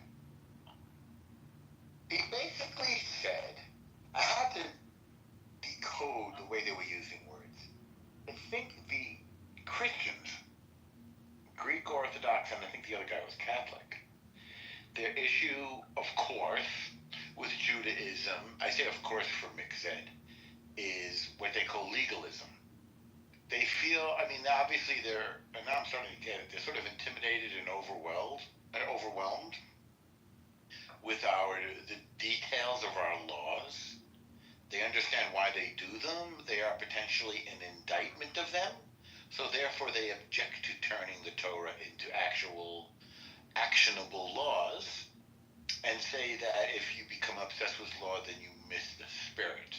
That I say, when you were there, Agent, right? What do you think of that recap? Or did I stop? Did you stop listening? No, I was there. Yeah. Yeah, it was, to be honest. Yeah. Sorry. I'll mute. No, I'm sorry. I was about to just say anything. I wanted to hear what you said. That was, I'll just say this, it has nothing to do with the question you asked me. That was the longest I've ever seen anyone get Randy to remain out of troll mode. I've never seen anyone, he was having like a very serious conversation with you for like an hour. I've never seen anyone be able to do that for that long with him. That was a genuine version. Well, I started asking him, are you kidding about this? Are you kidding about that? And there is a method to his elaborate character that he's playing. There's something in and he does seem to love the Torah. No, dude, I'm very He doesn't do it. He doesn't use it the same way we do, which of course is kind of the difference between Christianity and Judaism. Yeah. I probably know Randy better than almost anyone on this tab. I'm very close with Randy. He trolls you guys all the time, but yeah. Yeah, he's a smart guy. I'm not really interested in the religious stuff as much as I really at all, to be honest, for the most part. But yeah, he trolls. He loves not just the Jews, conservatives, but if you want to have an actual he wants to have these discussions about God, but he's also an arrogant he is an arrogant fuck. I'm gonna lie, but depending on, so after our conversation yesterday where he connected with us, I almost feel like he connected with me and hence the Jews, which is a little overstating my case, but turned against the Jew hater room, Amir's room. Part of my connection to Randy is through Issa, who likes him. So therefore, I thought, well, maybe I could like him if she likes him. And she thinks he's bright, and I know to her that means he's autistic. So I factor all that in. Yeah, and detail oriented. I factor all that in. But there's also a schism over there between the Pakistanis and the sympathizers with the Palestinians. The Pakistani jihadists are very aggressive, it's been described officially. And all the other sympathizers, whether they're like Armenians or New York Muslim prison converts, we both know one, or I'm trying to think who else is in there. Oh, but like say British living Desis, Pakistanis. There was a big fight yesterday between them and the actual Palestinians, with one of them basically, one of them we know throws the N-word around profusely, and like as if he has Tourette's when he gets done off. And you'd have to be more specific, but that sounds like all of my friends. Yeah. No, well, it's what's his name, Cynic. Oh, the Cynic. Okay. Yeah, he started melting down and screaming the N-word over and over again, like rapid fire, like 100 times in a couple minutes at somebody who's black. But he's just saying that, so he's allowed to say it. Well, they don't think so. Tell that a little bit. He checks the white box, in the U.S. sentence. Arabs are white as much as Jews are white, so. But what was the thing? So there's a schism between actual Palestinians now and their sympathizers, which one could easily understand, right? And as soon as you see it, you realize, well, that makes a lot of sense. These groups always have schisms, huh? What schism? Between actual Palestinians and their sympathizers, particularly with Pakistanis, like they're saying, like, what is your link to this? Although the Pakistanis are very aggressive and jihadist. And then to a lesser extent, say the Gulf Arabs, by whom they feel betrayed, or for that matter, the jihadist Iranians, by whom they feel deeply betrayed.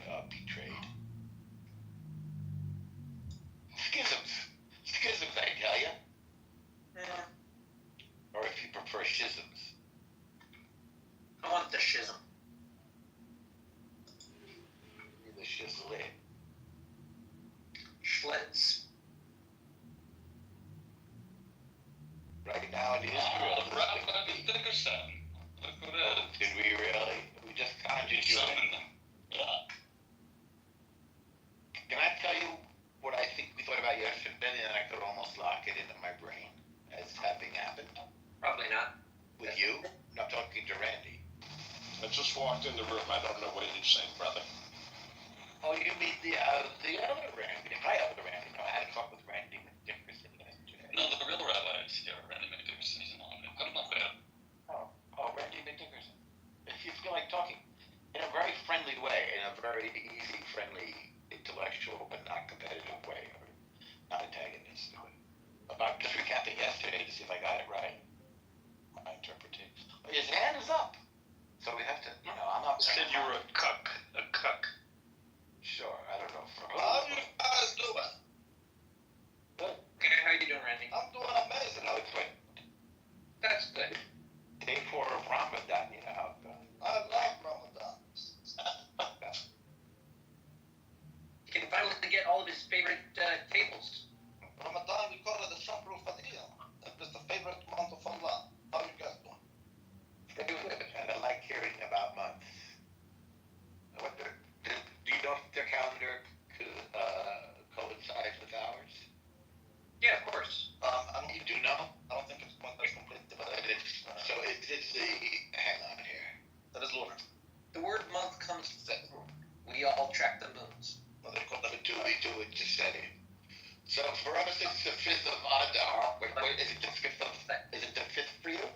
It's the Adar, but Khamsa Adar, March is Adar in Arabic. I don't go by the Islamic calendar. I'm not a Muslim. Oh, well, maybe, okay, so you go by the Gregorian. Who you're saying is 5th of Adar? For the Jew, yeah. Oh, that's kind of mindfuck because for the solar is 5th of March, and March is Adar. I know that's a little weird, but sometimes they line up. But that's not supposed to be the case. So the last 5th No, of no, no. Adar. It does. The thing is, the months the moon cycle doesn't track to the solar. It just does reliable 28-day cycles that we can chart a solid month with. The Jews, in order to make sure that it doesn't get off kilter from the solar, sometimes we will add an extra month into our year. Still a moon cycle is 28 days. What I'm saying is the 5th of Adar last time was not on the 5th of March. So Yeah. It moves Well, over the year. it's not going to happen. Yeah, it's very rare. Exactly. So this is insane that today is the 5th of Adar to you, but it's also the 5th of Adar to us according to the solar. Do you know much of the Purim holiday? Is there any Christian thought about the Purim holiday? Purim, you're talking about Haman. Yeah. Esther and Haman. But Esther is the hero. She's the Well, I think Mordechai is the hero, not Esther, but I agree. Okay, but did they do anything? Because that was it was pre-Christian, but it's a bit more of a rabbinic kind of a holiday. I was just wondering what the Christian thought of Purim is. Well, we know the story, obviously, and we have it's not a holiday. I don't. That's right. Do you do a reading? But it's on the 14th of Adar. It's supposed to be. Yeah, it's coming up. That's what I said. But guess what? Well, no, I'm not gonna dance. Doesn't matter. Now let's check. That's another topic, by the way. Our holidays are almost always in the middle of the month, which is full moon. It's a perfect Ramadan moon right now. It almost seems planned, right? It's a sliver. Well, yeah, because Beautiful sitar. we're in the waxing phase.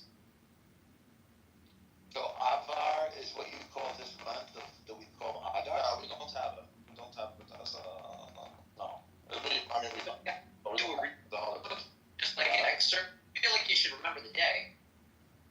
Wait, so Randy, you're in March? You're in regular March. So what's the coincidence just that it's Yes. 5th of Adar and 5th? All I'm telling you is Coincident March and Adar, the months lining up. in Arabic, March is Adar. So today is the 5th of Adar, according to the solar calendar. Which in your calendar it's the 5th of Adar. So it's lucky that it just collides. Also, there might be a bit of an Adar differently than Adar? Adar in Is Arabic. your Adar different than Yeah. Adar is much yours more. different? Yeah. Adar.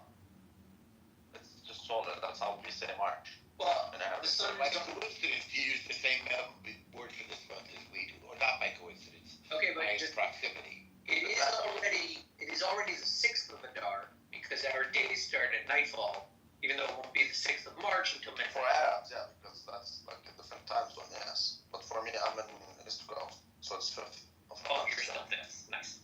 Well, that doesn't set there yet. I'm East Coast, man. I'm just like you. So then, yeah, it's 6th of Adar for us. How the fuck is it 6? Oh, yeah, because you're in July. Yeah, your day starts at 7. Exactly. It Okay, was so told the previous night. Yeah, I don't know. I supposed to figure out midnight in the year 200. I mean, we go by that. So we go by that in terms of prayers and things like that. But that's about it. Our day doesn't begin.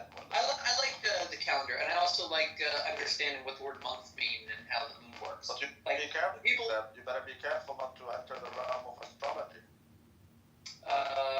Astronomy is fine though, but Are you one of I don't track those things. They just rely on the calendar, and because of the solar months, they're pretty well charted. They just have a sense of what June is like. They don't really think about the moon phases. But I like it, and I like the fact that months have no real connection to the sun. They're only a phenomenon of the moon.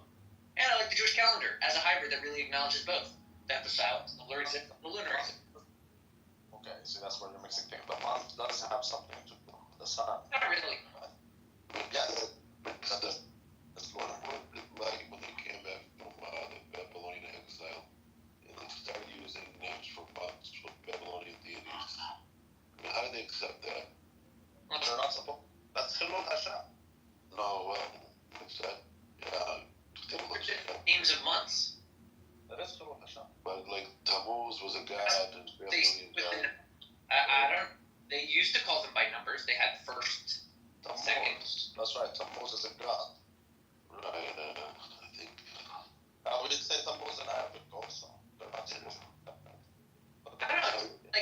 Jewish convention in the Bible of like simply numbering the months is a bit of a misunderstanding of how language works. I don't think numbered months is effective in human I understanding. go by numbers. I go by numbers. But they do have a meaning. Everything has all those. I think people name things. Yeah, because if you look about August, it's from Augustus, right? So it's not a god, but it's a god. For our days. We still hold by the numbers for our days, but we were fine with the name, I guess. No, we go by. So I say the way I speak. I say today is Khamsa Thalatha, which means 5, 3. 3 refers to the month. You see what I mean? Right. Right. Yeah. Right. That's how I. The way the Jews did it, but after the Babylonian captivity, they did have names for the months. That's right. I disagree with that. I think it should be the numbers. That's one person. I don't know. There's not a lot of like liturgy or Jewish practice that needs a very specific declaration for what to call this month, right? The important like legal action is when a witness comes and says, "I saw a sliver of a moon," and then the court says, "Yep, you're right. It's totally a new month because our calculations track out." Like, that's the legal act. You know, So them calling it a new month is what's important. What they call it a new month, they could theoretically come up with a new name. The truth is, God doesn't care. It depends on your relationship with that one. So if you say Tammuz because that's just the name, okay. But if you say Tammuz because of the deity, then that's okay. You see what I mean? So I think God is the child who plays games like that. Well, that's the old law. That if they're not using it for idolatry, then it's fine. Exactly. But I personally prefer to go with numbers. Not only is it simpler, but it's, because I don't even know the name of the months in Arabic. Not all of them. I think the names work, at least within English. Like, people wouldn't exactly know what you meant if you said like 7, 12, 22. Yeah, but that's cultural. It's easy. Like, if I say today is the 5th of 3, like, that's not an issue. That's not an issue, but it's just like people will say, "Oh, you're retarded. Why do you say that?" But like, it's a cultural thing, though. It can work. Right. So it seems like it was a cultural invasion then. Yeah. Because there were some people that were used to the names to communicate rather than going to Alright, numbers. it's variously. Let's talk variously. Like August, Augustus. Yeah. Okay. The motherfucker. Oh yeah. All of the It was every name. people demand worship of months. Like Black History Yeah. Month is a form of worship for the black people. I'm just letting you know. Every naming convention, when it comes to like these big systemic things, they're usually rooted in God. Like, for example, time. Our sense of time is one of the trickiest ways to define a time. It's by count. Oh my God, here we go with this guy. Yeah, so I'll define it as a measurement. But our notion of time, chronology, is named after Chronos, the Greek god. Okay, here's a look. What the Bible. Get that? Repeat that to make sure I got you correctly. chronology. The notion of chronology, Yeah. study of time or the development of time, That's not wrong. is based off of the Greek god Kronos, who was the father of Zeus. He swallowed all of his children so that they could not defeat him. But Zeus escaped, killed his father Kronos, and freed his brothers and sisters. That's right. By the way, you better watch out because you need to be accurate. Kronos isn't a god; he's a titan. I don't remember if Kronos was a titan. Yeah, he's a titan. He's not a god. He was a titan and he birthed the gods. That's right. لا حول ولا قوة إلا بالله. This is all خلول عشان. Rabbi, there's I put a post on Kitover about the calendar. It's pretty cool. Oh, I love the Hebrew calendar. It's a good calendar. Yeah. It's in Hebrew, but it's in Hebrew. It's very organic. It's very submissive to the technologies available at all times for humans to track the change of time. And it's legalistic. It's just a great calendar. You know that we were almost on a solar. We were for a while on a solar calendar. How do you mean? How? When we were in Egypt. Yeah. I mean, Egypt just had their own calendar.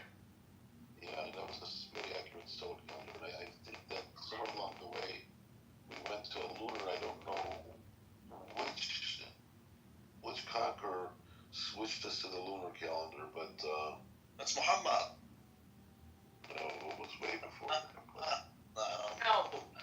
It says in the Bible that Moses gave them the new year at the Exodus. Like, they practiced it right before they left. That's right. And also the idea of a month did exist in other places, just that Egypt was very sun-focused. That's also why Egypt felt like ours. They divided up the day using the sun, but they didn't develop the months or the 360. That was all like Babylonian technology. That's right. And the truth is, calendars are there for you to keep track of time. So as long as you know which day it is, it doesn't matter. You can use rotten bananas as a calendar. Yeah, I don't say it's nothing. Like, I can say we all agree that it is right now, and we all agree what yesterday was. But it's something else to look up at the sky and see that the shape of this moon was reliably known and understood by my ancestors 3,000 years ago. They knew that it would look exactly like this on this day, and that's the beginning of the month. You know? Yeah. Marians, for example, Marians knew how many planets there are in our solar system.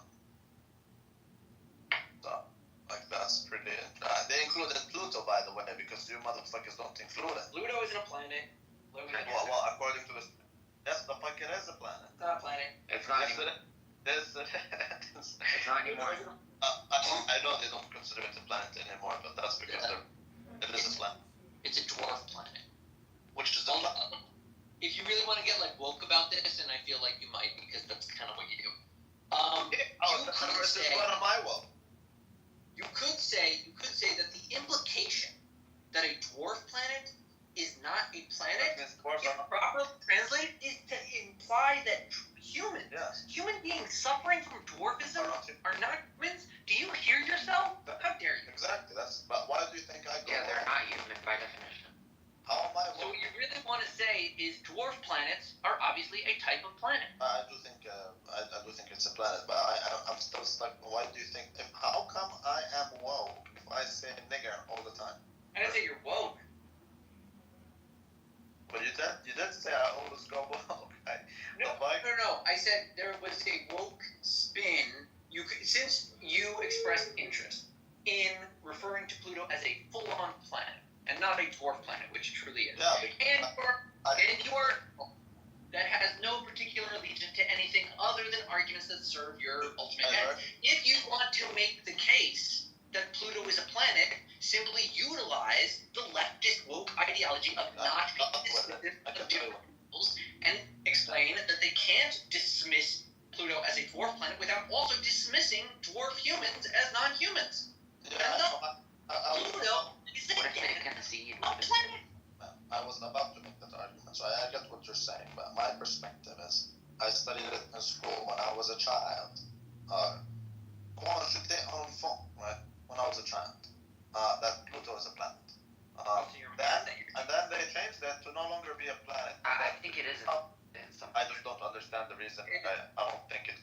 I don't think. Why do I no longer have to consider it a planet? When you don't have a real reason to no longer make it a planet. It's just some retarded shit to do. What makes you think that they don't have a real, reasonable distinction between the definition of a planet and a dwarf planet? Go ahead. Because the definitions keep changing. Like, they can tell you today that it's a planet, tomorrow it's not, because the definition. Like, okay, remember recently when they changed the definition of a recession? And that's why we're no longer having a recession. Yeah, but we do have a recession. You changed the definition. Right? So I don't like the definition games. I like to stick to something and just go with it. Right? There's nothing I hate more than changing definitions every 2 days to cause confusion. Okay, but have you considered that because you're arguing with the experts that are actually looking at the planets, that because of... You remember, it's the experts who got you jam. Hey, please, let me finish my question. Okay. Don't you think that the people who identified it as a dwarf planet and not a planet, based on that criteria of dwarf planet, there may be other dwarf planets in our solar system that, because of your bespoke definition, you might now want to say is a full planet? Like, do you? Let me put it this way. Do you know? Because I do, and I'm not going to tell you what it is yet. Do you know if there are other dwarf planets in this universe? No. In this solar system, excuse me? I'm not much. I personally don't. I'm not much into these things, but I can tell you the Sumerians included it as a planet. And it seems like they were wrong. I don't think they were. They were. I think Listen, I think the ancients were watching. think about the scope of calculation they can do on looking at the movement of Pluto in relation to themselves. They didn't even have a heliocentric model yet, which they would need to do to track Pluto. At that level, they would have been using like epicycles at best. They didn't know. They didn't understand it. And I would tell you, Pluto's orbit of the sun follows the trajectory of a dwarf planet, not a planet. Exaggerate rumor, you know that? Yeah, I just checked my license. It's true. That's right. Vincent in the chat is asking a question. He's saying, are you sure it was Pluto they were drawing? Actually, I'm not sure. But what I do, I mean, we can check it together. But I do remember that they included all the planets. So it's not necessarily Pluto, but they were including all the planets in our solar system, which does include Pluto if you add them up. Unless I'm wrong. It does include the speed ass, but it also includes planet X. Right, the hero, whatever you call it. Yeah, the Sumerians knew what's up. They knew what's up. And I don't know how, but they knew what's up.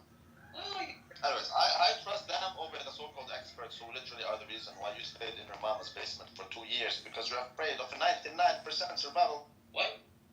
I'm referring to 2 years? in Canada, yeah. It literally wasn't. In Canada it was. I think you're the only one on this stage from Canada. Well, Me personally, I'm super grateful for COVID because it's so easy to work from home. It literally And was. it very well been done for at least 10 years before. If not more. If not more. I'm And it grateful. took the kick in the pants COVID to happen, and now it has, and I am liberated. Did you know how much money people made out of this shit? This is crazy. I don't remember right now. People make money every day. No, but COVID specifically made people a lot of money because number one, you save on tax dollars because you no longer need to take care of the elderly. We've killed them. Yeah, that was fine. I heard the guy. I read this about the guy that made the fucking billions on COVID. I'll tell you how he did it. This guy is my hero. I'm so upset. I didn't understand market. I still don't as well enough to pull off this move. This is what he did. He anticipated that an outbreak would happen. He checked the data. He knew that there was likely, and saw that coming. COVID, if you recall, when it started, it didn't immediately hit the U.S., but it was apparent. It was apparent to some that understood enough in studying epidemic that it was coming and that the stuff. China Let me and Italy. finish, dude. Shut up. I'm just going to tell another. Okay, so he knew they knew that it was coming, but the market had not rebounded yet. They were still like seeing it. It was the cruise ship news had come out, and someone had seen that the infection rate after quarantine had gone up. And every epidemiologist that sees, it's going up during quarantine, you're fucked. And they looked at the rate and they said, yeah, this is spreading. This is going to spread. It's going to be a worldwide thing. And this guy saw that. But how do you capitalize on it? If you know that a crazy disease is coming, what do? He bought. Here's what he bought. He bought options in face mask companies in Asia. He bought them up to whatever. Like, he bought options of, I think, like 20 when for like 5 or something. It traded up to 60. And then there was like, they ran out. And he was invested in like the only company that could provide it. This guy, he like went to a secure location and like coasted out everything, but that was the move. He saw the one play. He knew it was coming. He had the funding, and he made it kill it. That was it. He doesn't need to make anything else the rest of his life. Capitalism is a money. Well, no, it's not. You're talking. And this guy isn't you. Correct. No, I read about it in New York. But there's nothing wrong with that. I'm telling you how the general public benefited. Anti-Semitic They also benefited. Jews. They need to. They benefited in other ways. They printed so much money, so they pumped all your ass. Now your house is worth 3 times what it was. 3 times. Also, that guy, let me explain to you the capitalistic value of what that guy did. That guy was looking to make a lot of money. But what he practically did was he anticipated better than everyone else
don't need to own land. That's, you know, Yeah, why do you need to own land? You don't need to own anything. yeah, exactly. Why do you need to own land? Exactly. You asked that question because you've been signed up by the public. Okay, so let's say why do we need to own land? Because only lords own land. We fought war over it. And now each one of us is a And lord. why do you need lordship? You don't need what do you need to eat anything other than bread. Hunger.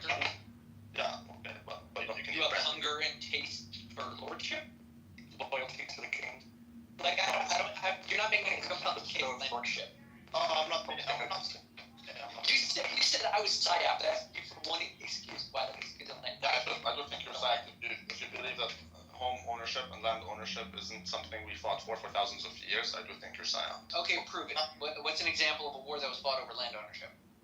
Throughout history, even before the Magna Carta, only Lord, okay, let's go back in history. Okay, let's talk You're talking about the Angles that were all warring against each other on not England? just those. Well, that's Magna Carta is specific to those, but like in general in medieval Europe, the person cannot. Most people lived and died on their plot of land, which wasn't theirs. That's the land of the Lord in which they work. But And that was like bad or something? of course it's bad. Why? Because you have you have rules for thee but not for me, and you have different classes of people where you don't get to, thanks to capitalism, you get to climb up and down the ladder if you so deserve it. But under feudalism, if you're born in a certain class, your son will be in that class. You cannot move. Okay, so right? let me slow down and unpack a bit. It sounds like you're saying in feudalism it's very important to own land. No. I'm saying in feudalism you couldn't own land. Right. That's why it was so important. Right? You either had it or you didn't. But in capitalism, you have not made a compelling argument. No, you don't have the land. Land. Even in feudalism, the Lord doesn't have the land. The land is assigned, the king has the land. And the land is assigned to the Lord by the king. Right? And the Lord is supposed to run that land and raise tax dollars, or not Okay, dollars. but we're not discussing feudalism. We're asking today a modern argument for the ownership So of land. ever since capitalism, capitalism changed things where every man is able to move along the social ladder rather than be stuck where he is. So then lordship became an option, aka owning land. Why? Okay, great. Is that a thing we should want? Lordship? I think we should want a world where, based on meritocracy, you can climb up and down the social ladder. There was a familiar objection amongst the early Americans against fighting against England. They that didn't want a revolution. They said, quite compellingly, I'd rather have one king 3,000 miles away than 3,000 kings 1 mile away. Yeah, I would call these people faggots. Okay. Is there some reason you think specifically society is improved by having 3,000 kings 1 mile away? I think that they have benefits. Some people might benefit, not societies as a whole. I think people might benefit. It's just like, for example, people who are very unproductive would love a tax system. Obviously, they benefit from it. They're not taxpayers; they're tax recipients. Okay, exactly.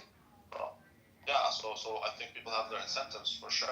En général, society is much better off with decentralization. Okay, if society is better with decentralization, wouldn't that be an argument against land ownership? Which Well, they're better with these nuts, which are decentralized.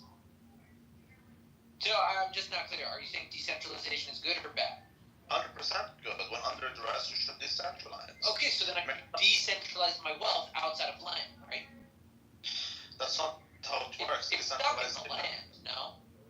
What you're talking about is That's very more, centralized. I have to tend to it in a very specific way, as land is want. that's not the definition of what you're talking about is diversification. That's different than No, I wasn't decentralization. talking about diversification. I was talking about the centralization of the concept of your money.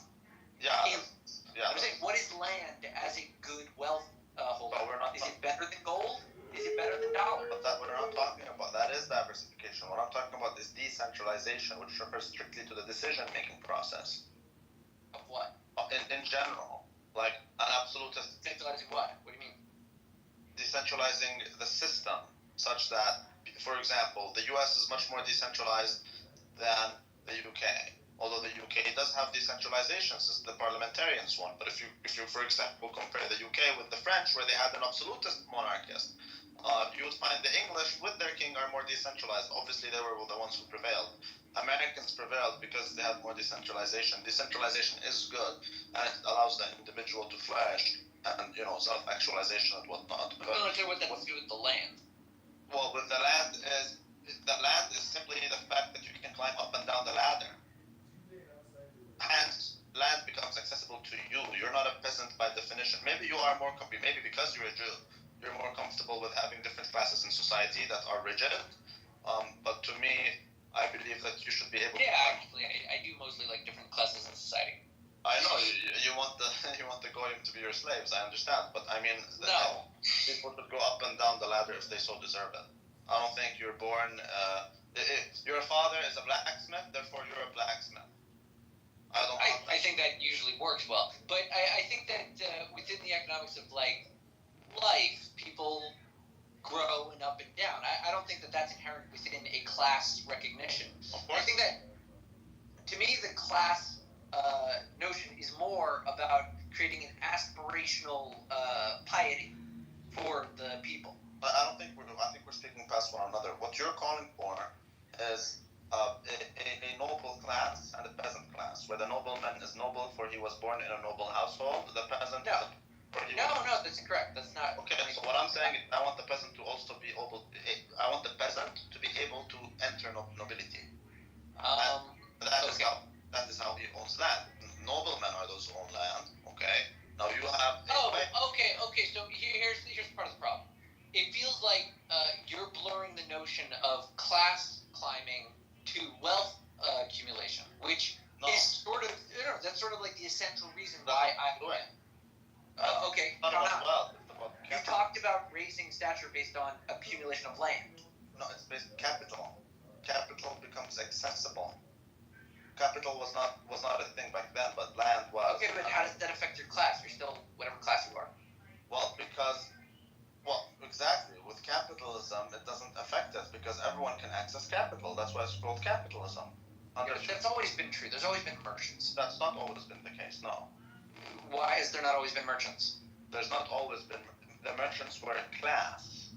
Yes. That's what I'm saying. That's all you're doing is rebalancing the class. You're disregarding the value of the other class, which is doing something else, and you're focusing on the merchant class. You don't get to move between these classes. That's not true. That's not true at all. That is true. No, it is not. That is true. If the Lord. No, it isn't true. And you will stay on the land. It's just not true. You are the subject of. There are merchants that became lords, and lords that became merchants. Like it happens. The merchants not become lords, unless you're talking about the later period where actually. They do. How do you think the first lords became lords? The merchants were the ones who came with the capitalist revolution. So Have you ever heard of Baron de Rothschild? How do you think he got his barony? There were cases with the Pope. It happened a bunch, dude. Like, you're pretending that there's some kind of true divide between merchants and class, and it isn't. Here's the real divide. The real divide is I'm gonna have to debate with you the fact that before capitalism you couldn't move up and down the social ladder. I mean, we're gonna have and that's really not true. It's not as true as you're saying. No, like, there was more movement than just like nothing. We're not. In fact, in East Europe, East Europe would be different. East Europe is different. No, it's not different. England. It is different. It's not totally different. The serf cannot own No, land. listen. I'm feigning. I'm gonna plead ignorance when it comes to Eastern Europe. I don't know what their class system was like. It's similar, but more strict in the sense that the serf cannot even leave the plot of land. So he's born there, he lives there, he dies there. He cannot even. Okay, so that's crazy. That's stupid. No, that's not stupid. That's feudalism. The Lord does. Yeah, I'm not in favor of feudalism. I said classism. But feudalism is classism, nigga. No, they're not identical. Yes, it is. Feudalism is a very particular historical era that was functional. I mean, and feudalism was not always bad. It worked in certain areas. That's why they did it for so long. I'm talking strictly regarding ownership of land and how that plays a role when it comes to. Yeah, but you are telling me that ownership of land is the essential component there, whereas you keep like bait and switch talking about you understand that classes. only lords. You can do without lords were able to own land. Yes, but Now, why you have have the to ability, change? because now, Like, make your case. I have access to the whole damn planet. I can get to more corners of this planet freely and without harm than my ancestors for millennia. You're telling me I need to own the land. Fuck you, I have the planet. okay, I would, okay. I'm just asking you, like, what is your case? Read about it. You're telling me that I'm, like, not a lord because I don't have the land. Read I don't get it. I know you don't get it. You need to read about it. I'm not going to explain I'm asking you to explain it. I feel like you are failing. And it's so difficult to explain it to you. It's so difficult. Yeah. Like, listen, here's my money. There's land right over there. Be a salesman for a second. Why? Read about the history of land ownership and the right to own land. So what? You're saying I have to make like some kind of civil act of political statement by ownership of land? No, what I'm telling you is only lords were able to own land, and now we have the ability, each one of us, to become lords if we so deserve it. Thanks to capitalism, we can move up and down. Who cares? I care.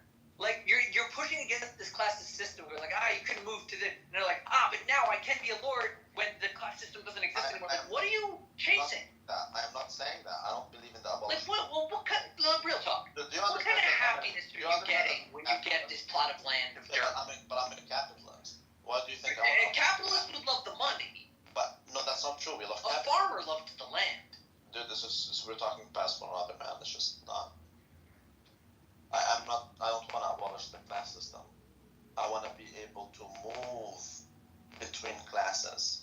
That's what capitalism does. I'm not saying I want to abolish classes. I think you greatly misunderstand the the barriers of classes.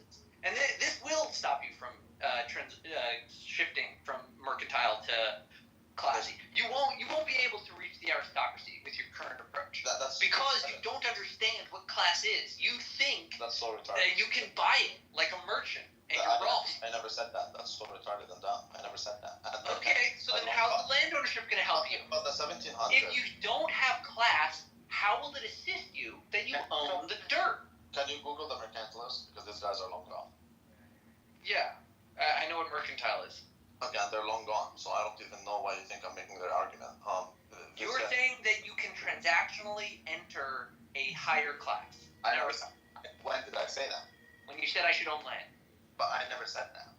Yes, you did several times. It's the only like cogent thing you've been saying. Okay, But go ahead, never take it said back. that. What would you like to say now instead? But I never said that. I'm responsible for what Great. Say something else then, please. But I didn't say that. Okay, I agree with you. Go say something else. Okay, you don't own land because you made a transaction. Okay.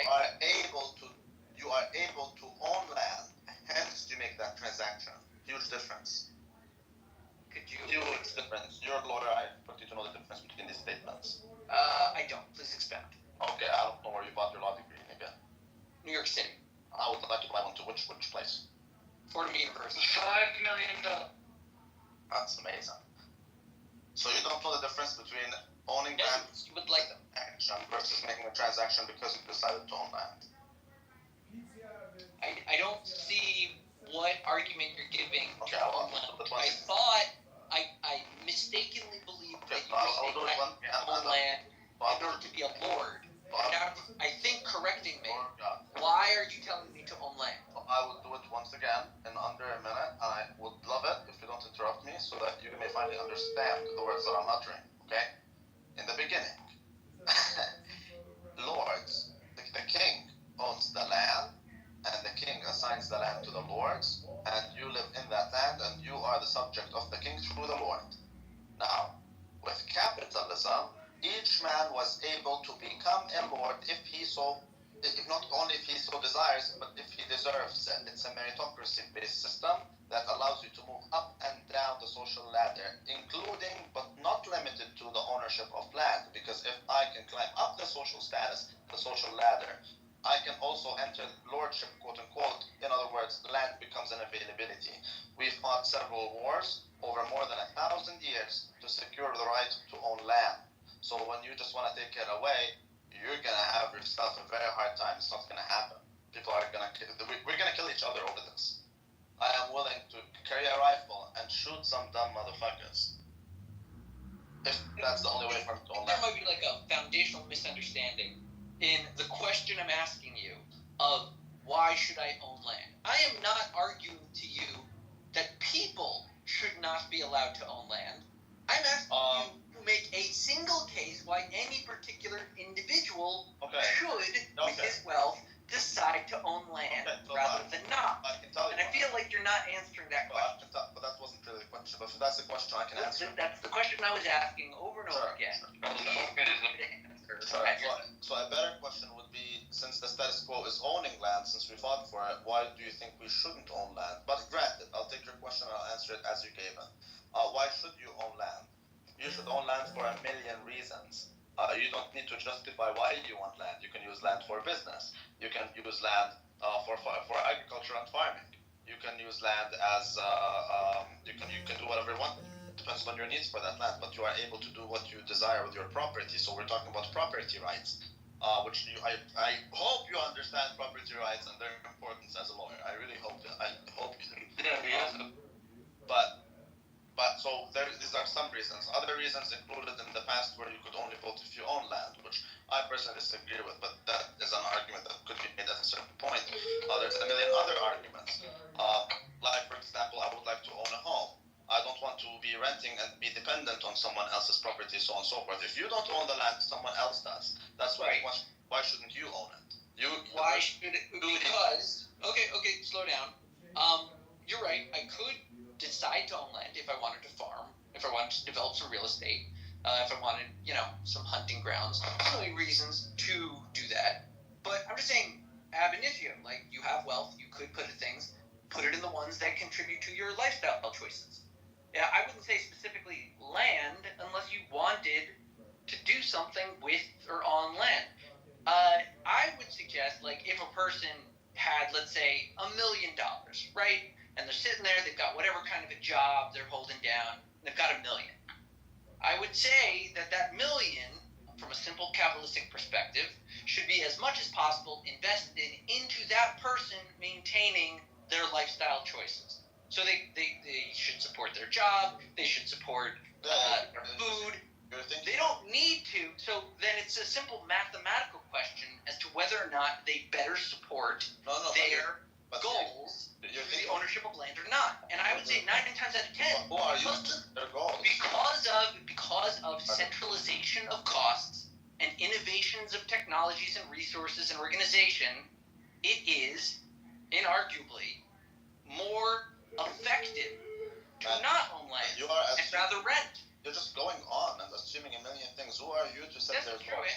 You're looking at that. Yeah, you are assuming things. You are assuming their goal is to worry about their jobs. Okay, you look at people as workers. Maybe. Okay, so you think like a nigger. I choose not to do that. I think people are not workers. I think people are right. But think about how you believe yourself to be thinking. You believe yourself to be thinking like a lord. No, that's not what I'm doing. Which I would say is unethical, right? But I'm not saying that. You're arguing with yourself. I'm telling you, what's ethical is that you think people should be like niggers. What I'm telling you is people should be able to move. The nigger become a master, the master can't become a nigger. That's all it's about. Capitalism is about. Didn't you tell me that, like, the way to move would be through the accumulation of wealth? I don't know how many times I have to say it so that you can understand. Lawyers are not smart, are they? Is that a rhetorical question? It has nothing to do with wealth. It has everything to do with accessibility of capital. It's not about wealth. Okay. So you're saying the development of a globalized world makes us all wealthy and lords? What I'm telling you is that your argument has been refuted by Adam Smith in the 1700s. What That's why argument was refuted by Adam Smith? That is not about wealth, it's about capital. What's not about wealth, but about capital? The wealth is created through capital. What's important is capital, it's not gold. Well, it doesn't matter how much gold I think technically wealth comes before capital. That's not true. That's where you're wrong. Because capital comes from a science. That's where you're wrong. Capital is what you assign to your How wealth. about you read the book called The Wealth of Nations by Adam Smith? Which Ready? will explain Alright, to you why both of you PTR your bank accounts to save as more. that's not the case. It's all about the cash flow. It's not about the wealth. It's about the cash flow. I didn't say it was about the wealth. I said wealth comes before capital because you have to have savings to assign assign as capital. I'm telling you that's not Saving It's also would going to be be wealth. growth. It's about that. No, saving doesn't give you wealth. Saving, okay, how about you Google the solo model? It's called the solo growth model. Savings gives you investments, gives you capital, gives you production and growth. And wealth. Yeah. Okay. Savings, So, which would be wealth, is then assigned as capital thrown into investment. No, that's not how it is. It's saving gives you investment, gives you capital. Okay, gives you slow down there. If I was saving something, right, and I invested it, I feel like there was a step in the middle that you missed. No, there isn't. Okay, because you said I was saving, keeping it all, and then suddenly I threw some of it away. Feels like in order to do that, I would have to assign the parts that I'm throwing away something like capital. Can you Google the difference between wealth and saving? Nope. Why? Exactly. What do you want to make the difference between wealth and saving? Because you don't seem to be able to distinguish the two. Yeah, I'm not making a big distinction between them. What do you think is the salient? Exactly why you should look into the Solos growth model. Well, please enlighten me. What are you saying is the salient difference between wealth and savings? Wealth is your wealth in general. Wealth is negative debt. That was a good college. If you Negative have, debt? yeah, What the fuck? yeah, that is negative wealth by definition. So wealth is what So you've told me what it isn't. What is it? net worth is your wealth, for example. I'm not investing my net worth. I have my net worth because of my investment. A huge difference. Your net worth is your wealth. That's not savings? No, that's not your savings. Okay. Your saving is. How about you go ahead and Google disposable income? Why are there so many terms you feel like we need to cover on the internet in order to have this conversation? Because maybe you don't know the law as a lawyer. I know the economy as an economist. I don't know the economy. Well, I'm mostly asking you questions. I'm not commenting that much on my knowledge of the area. I'm just asking you what you're trying to say. I'm telling you, but I mean, you need to cooperate with me, man. I'm telling you, there's something. You're telling me that I need to research a whole bunch of words to understand what you're saying.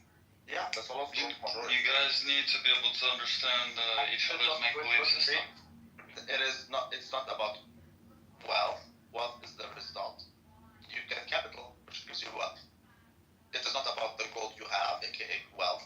It is about capital that you have, which creates wealth. Hence, in the Solos growth model, you can find that the savings you have, you invest what you save to be more efficient. It's called optimality. And that It sounds like pedantic hair splitting without the definitions that you're saying exist and are important, but we don't have right now. man, I mean, I can't teach you what I learned in 5 years. I'm sure there is a meaningful difference between wealth and savings. You're just not giving it saying if only you knew. Yeah, if only I knew.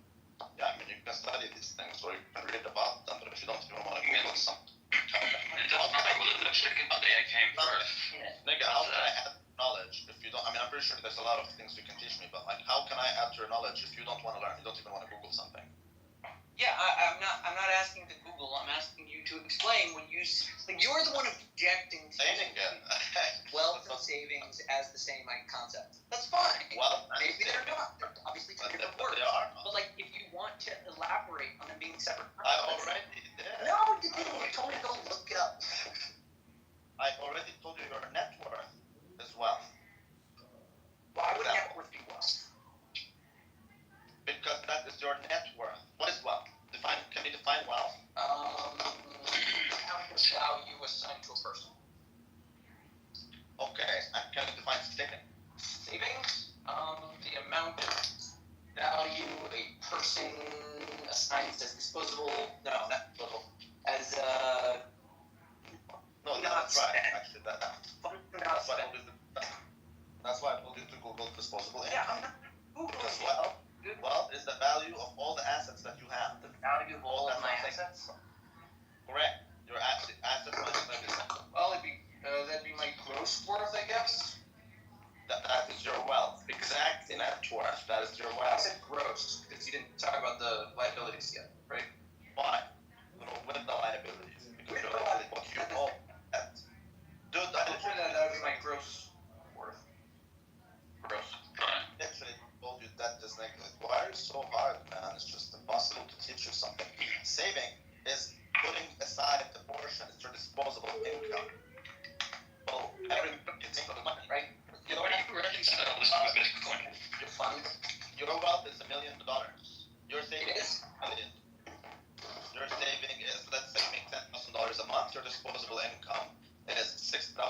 your saving is $6,000. Your saving is not 1 million. Your wealth is not equal to your saving. These are basic, very elementary facts. Well, you're. Okay, so if you're holding Bitcoin, then you're not gonna. Is that saving or? My Bitcoin is part of my wealth. What As a speculation. My God, my Bitcoin is an asset. By definition, it's part of my wealth. What I put in Bitcoin is saving. You invest what you save to build wealth. Every month you make 10K. Your disposable income is 6K. That 6K, half of it you put in Bitcoin. In other words, every month $3,000 in Bitcoin. Okay, that is the portion of your disposable income that is allocated towards that specific investment. In the end of the day, 10 years from now, I have a lot of Bitcoin. That is part of my wealth. That's different than saving. That's why I told you, I love you, Mixed, but you are thinking like a nigger because you're assuming people are workers by definition. No, I pretty much hold by what I said before. You're being pedantic and hair splitting because, like, change the subject or something. Okay, fine. You're entitled to that belief. No, I was talking about savings and wealth and, like, you jump down and house. Okay, fine, whatever. So this is economics 101. This is economics 101. This is basic economics. You can talk to Yaakov if you don't take my word for it. You should make true wealth and savings. You mostly, like, harped on that, or did not No, talk I about didn't. whatever, no, fine, I really don't care. I didn't. My whole point is that Why is it you two get like this? it is just impossible.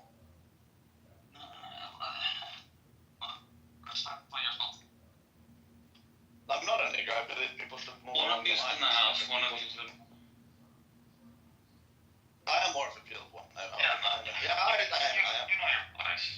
You have self-worth. I do pay tax. I am still on the tax plantation, technically. But I'm avoiding it. But it's okay because you own that land. You just can't leave. No, it's because I don't sell anything outside the tax-free, because we have a lot of tax-free accounts in Canada that we don't have in the US, outside my Roth. I can, like, buy and sell without capital gains, you know. Yeah, I mean that's a good incentive. It offsets the 50% So tax rate that you've had. that's the only thing that we have that's better than Americans. That's the only one thing. So when it comes to real estate, Americans have a much better deal, which is very important. It's very important. It's fine.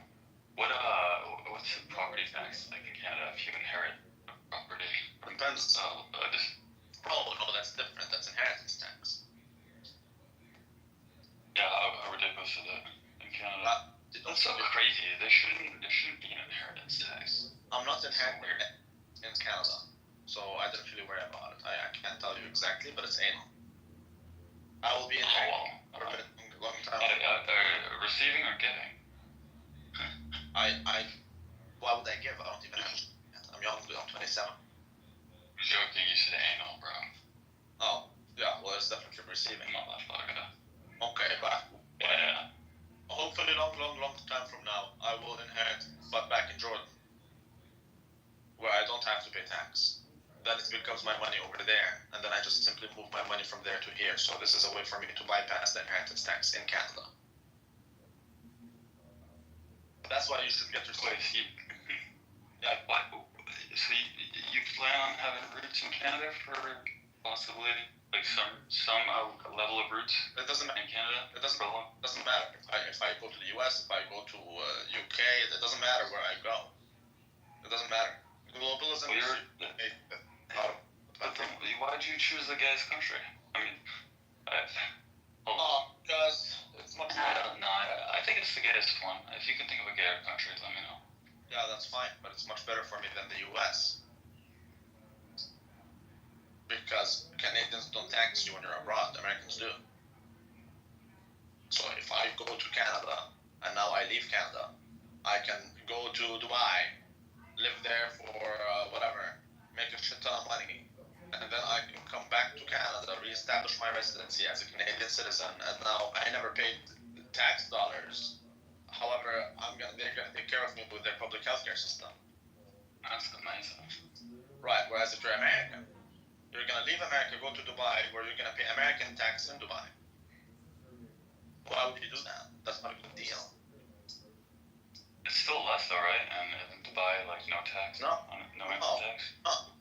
Dubai, I pay zero income tax. As a Canadian who goes to Dubai, I continue to pay zero income tax. As an American who goes to Dubai, I'm gonna have to pay American federal tax. You're paying what, like 25, 30? Ow, hand my. Well, why would I pay tax? Why would I pay tax if I can't prove not to? Well, it's your passport. Do whatever you want, basically. But yeah, Canadian passport is more welcome than the American one. People don't say, motherfucker, it's about to be America. well, let's see how that goes. So that can change things for me. It's better to be an American living in America than a Canadian living in Canada. It's better to be a Canadian living abroad than an American living abroad. Wherever you go on the planet, if you open any bank account, they're gonna ask you, do you have the American citizenship? Because they wanna know. Do you own land in America? Also, they ask you. Because if you own land in America and you sell it, so not even. If I'm an American citizen, I own land in Jordan, I sell the land in Jordan, I'm gonna have to pay the Jordanian tax for selling that land, and I will also pay the American tax. Can you believe that? Pay an American tax on a land that I sold in the Middle East. Canadians don't do that. That's right. Right, so why would I choose the American citizenship? I wonder what all the snowbirds do from Canada. They own homes down here, and I wonder if they do that as like it's like a tax benefit sort of thing to where. I don't have to ask one of them. I know a bunch of them. All the Canadians come down, or like people from Minnesota and Canada, they come down to Arizona, like 4 months out of the year. And I don't know why. I guess they don't have any income generated in the U.S., so then I guess they don't have to pay taxes in the U.S. I don't know how that works. I'm not sure. What if you, as an individual, generate zero income as a U.S. citizen, but an entity that you own a portion of generates income outside of America? Yeah, you get tax. Americans are highly taxed. They're not as highly taxed as Canadians. They're still highly taxed. Go to Dubai. See how it's like. You pay zero income tax, zero property tax, zero capital gains tax, zero inheritance tax, only 5% VAT. That's it. Nothing else.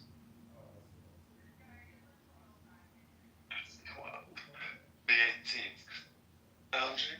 So I have a friend who I studied with in my undergrad. He did the bachelor's degree. He didn't even have a master's degree. He just did the bachelor's degree in management, and that's like nothing. Management is not something you study in. It's something you learn by doing. And I like him. He's a good guy, but he's not the sharpest knife in the drawer. Right? Nothing special there at all. He's in Dubai right now. He makes $12,000 American dollars every month, and he pays zero tax. And he pays $1,500 for his rent. And like you can imagine how much the guy saves. Yeah. So it's just 27. The 27-year-old man makes $12,000 American dollars tax free ever. So you do the math. Well, what does he actually do? Management sounds like a very broad, like. He studied management. Yeah, My job is much more complicated than that. But again, $104,000 a year, tax free. I will take that. Yeah. I would take that. How much would you pay? How much would you pay to get that? How much does your salary have to be to get $144K after tax? Well, dude, how is his rent? $1,500. You said, did I hear you right? Yeah, living's this much higher over there. Food is so cheap. Oh, that's like that over here. Yeah, real estate is more expensive than other places. It's cheap. Relative to Canada, Dubai real estate is so cheap. It depends where, obviously. It depends what kind of real estate you want. If you want a mansion, it's gonna be expensive. but you still don't pay property tax. The size of your home, you don't pay more tax because you have a bigger home. Like, what kind of slavery is that? You see, so I'm telling you, like, yeah, capitalism is a beauty, and you niggers chose to go socialist. Some of you more than others. All of the way, okay, benefit. Become a government contractor, like no man. I am not in favor of these things. I don't think the government should have control, man. I don't know what to tell you. Like for example, Dubai is a model, man. Dubai is an amazing model. UAE, not just Dubai. Dubai is a city, or it's an emirate actually. But yeah, Like, in Dubai, like scaled up like at a large level where, you know, productivity would be a significant part of their GDP, not like oil or anything like that. Yeah, they're very. Like, is that? They're diversified. Like, I know Dubai is amazing, but like, I wonder if it's like partially amazing because it's like its own little hub. Yeah, it started as oil. No, that's just the broken nation. Like, that's what people say because, oh, how come these guys were nothing, now they're everything. Oh yeah, that's because of capitalism, which you chose not to do. Therefore, of course, your living standard goes down. Other people have a better standard of living. So you don't want to reconcile with it, so it's easy to say, hey, oh yeah, it's just because of oil. It started because of oil. No. Dubai, in 2 days, you can get a business running in Dubai. It takes you literally 2 days. That you can fully register, everything is done, good to go. Literally. So, yeah, that is something. Efficiency is a thing. They don't want to, they just want, like Dubai, legit, they just want to attract businesses. So we're not going to tax you, we're not going to dictate, we're not going to run everything for you, we're not going to afford, you see Telegram? Dubai for a reason. The government isn't up their ass. You have a business, be profitable. That's it. Well, are they not like also very like they vet very well for who they let in? Yeah, you need sponsorship. Yeah. You need the Yeah, I local. mean, that's how it should be. That's a very good system. Yeah, the field system. It's amazing. I disagree with some parts of it. Like I can take your passport. You know, as a worker. Oh, for what? Oh, as a worker. Yeah, and then I give it back to you when you want to travel. But I have your passport. I don't agree with that. But then again, because you're his responsibility, because he's your sponsor, right? Oh, you're saying the sponsor holds your passport, Correct. not the government. What? Yeah, exactly. That's how it should be. It's not the government that dictates that. It's the man who dictates if he wants you, then you can come, and the government will allow it since he wants you to come. The only way the government allows it is if you sponsor him. If you sponsor him, it's done. We're not going to be an obstacle. Their government supports them. It doesn't compete with them. Like in Canada, our government competes with us. The government literally competes with the industries in Canada. Literally. It's like China. It's called state capital. Like the state behaves as a capitalist. Yeah. Do you have wine, alcohol? The only way you can sell alcohol is through government. The government sells the alcohol. Weed? Oh, the government sells the weed. Not you. The government sells it. Electricity? Oh, okay. Even public transport, half privatized, and where I'm at, still the government controls everything. The government is everywhere in every shape and form. They literally run businesses that compete with the private sector. But how does that work? Like, how is it competing? Like, how can there be? Everything. It's so unfair. Everyone is, because the government is so big to the point where every single one is dependent on the government, and then the government can crush you because you are dependent on it, yet it is running a competitor business. So the private sector in Canada is totally destroyed, and that's why when Trump says something, then yeah, the private sector is going to get totally destroyed in Canada, and that's obviously because we're like totally dependent. There's no private sector, basically. Not anymore. So this is what happens when you choose socialism. Yeah, I agree. Right. So most employees are government employees, and the government employees grow more than anyone else. The private sector is shrinking. The public sector is growing. And then they say, oh, we added jobs, we created jobs, we did all of that. But that's because the growth of the government is quicker than the downfall of the private sector. So it would seem like the economy is good. But if you look into what these jobs are that are created, it's all government jobs that are low paying anyways, and they're not productive. So just go ahead and look at the charts. Look at the productivity of the Canadian worker versus the productivity of the American. We used to be identical throughout history, up until recently with Trudeau. After Trudeau, it goes down like crazy. Everything is government. Everything is government. These guys don't work. You see how Elon Musk sent? He sent, "Tell me what you worked on the past week with Doge." Yeah, there's a reason why he does that. It's because government workers don't do shit. They don't work. So I don't need to work. I'm being paid anyways. We're getting funded.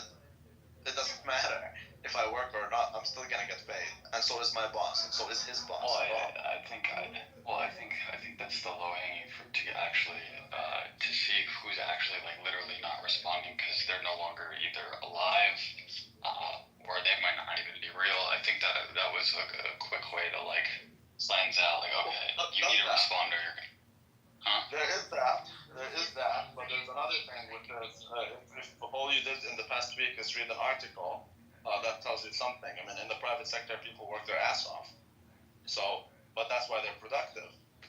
Anyways, all I'm telling you is with a structure that the private sector is a productive sector. So, and that's what you need, more productivity, if you want a better standard of living. You don't have that. Trump is trying to do it. That's why he wants manufacturing to come back. Yeah. Right, Canada's gonna get destroyed, but that's fine. But what's wrong with that? Nothing, I don't mind it. I'm invested in the American market. I have $0 in the Canadian market. I would like it if Canada is good since I live here, but in terms of markets, I don't care. Well, I mean, hopefully. You know, I work for government, right? Yeah. Exactly. No, I know you're a cuck. I know. So I don't care. Like, I don't care what happens to the private sector. I would because I want to move to the private sector, but at the same time, I don't want to move because then what if with this whole, it's not doing good. The private sector is not doing good. So you might go there and then get fired in less than a week because of tax or whatever, you know. Yeah. So why would I do that? Because you see, I'm trying to save my ass. I don't care about your ass. Well, you're gonna remain poor if you're just working for the dollar, even if you have Bitcoin. I have a lot of Bitcoin. I'm trying to get other shit. That's fine. Hold on, sorry, I'm texting this bitch.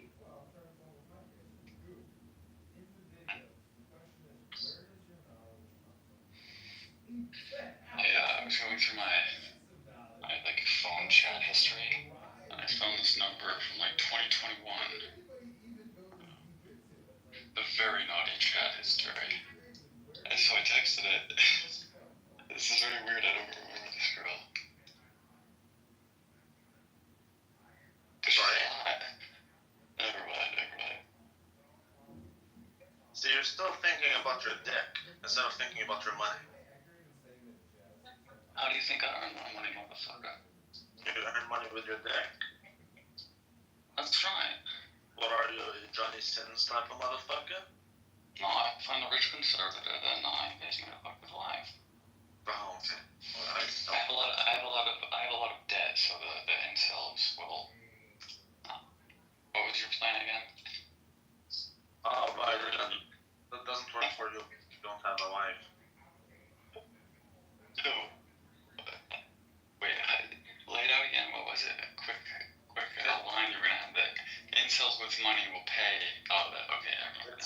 conservative plan to promote the conservative family. That's how you sell it. And to promote the conservative family and the well-being of the conservative household by putting more money in their pockets and alleviating the burden of debt. That's like the cover pay. So then, but hold on, how do we get the conservatives to pay for something that they're already getting for free? No, they're not. I'm telling you. No, they're getting cut. I'm telling you, this is how you sell it. This is the cover of it. This is not the content. This is the cover. This is a plan to promote the conservative family and preserve their well-being by putting more money in their pockets and easing the burden of their debts. They will love it. They will click it. They will open it. What is this plan about? I love it. Sounds good. We're doing something. And then they learn how it's done. You know how it's done. That's right. That's right.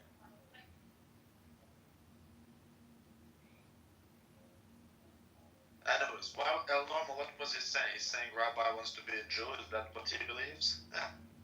No, he had good things to say about you. Yeah, because we had a good discussion.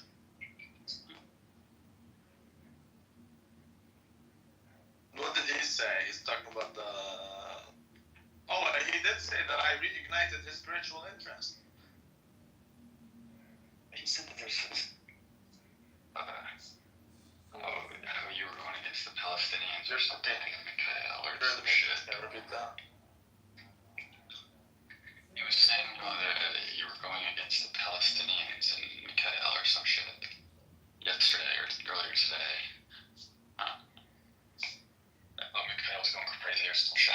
I wasn't. They are going after me. It's not the other way around. Yeah, that's what he was saying. That's what he was saying, they were going after you. Yeah, long story short, is they're saying that I'm not Palestinian because I disagree with Hamas.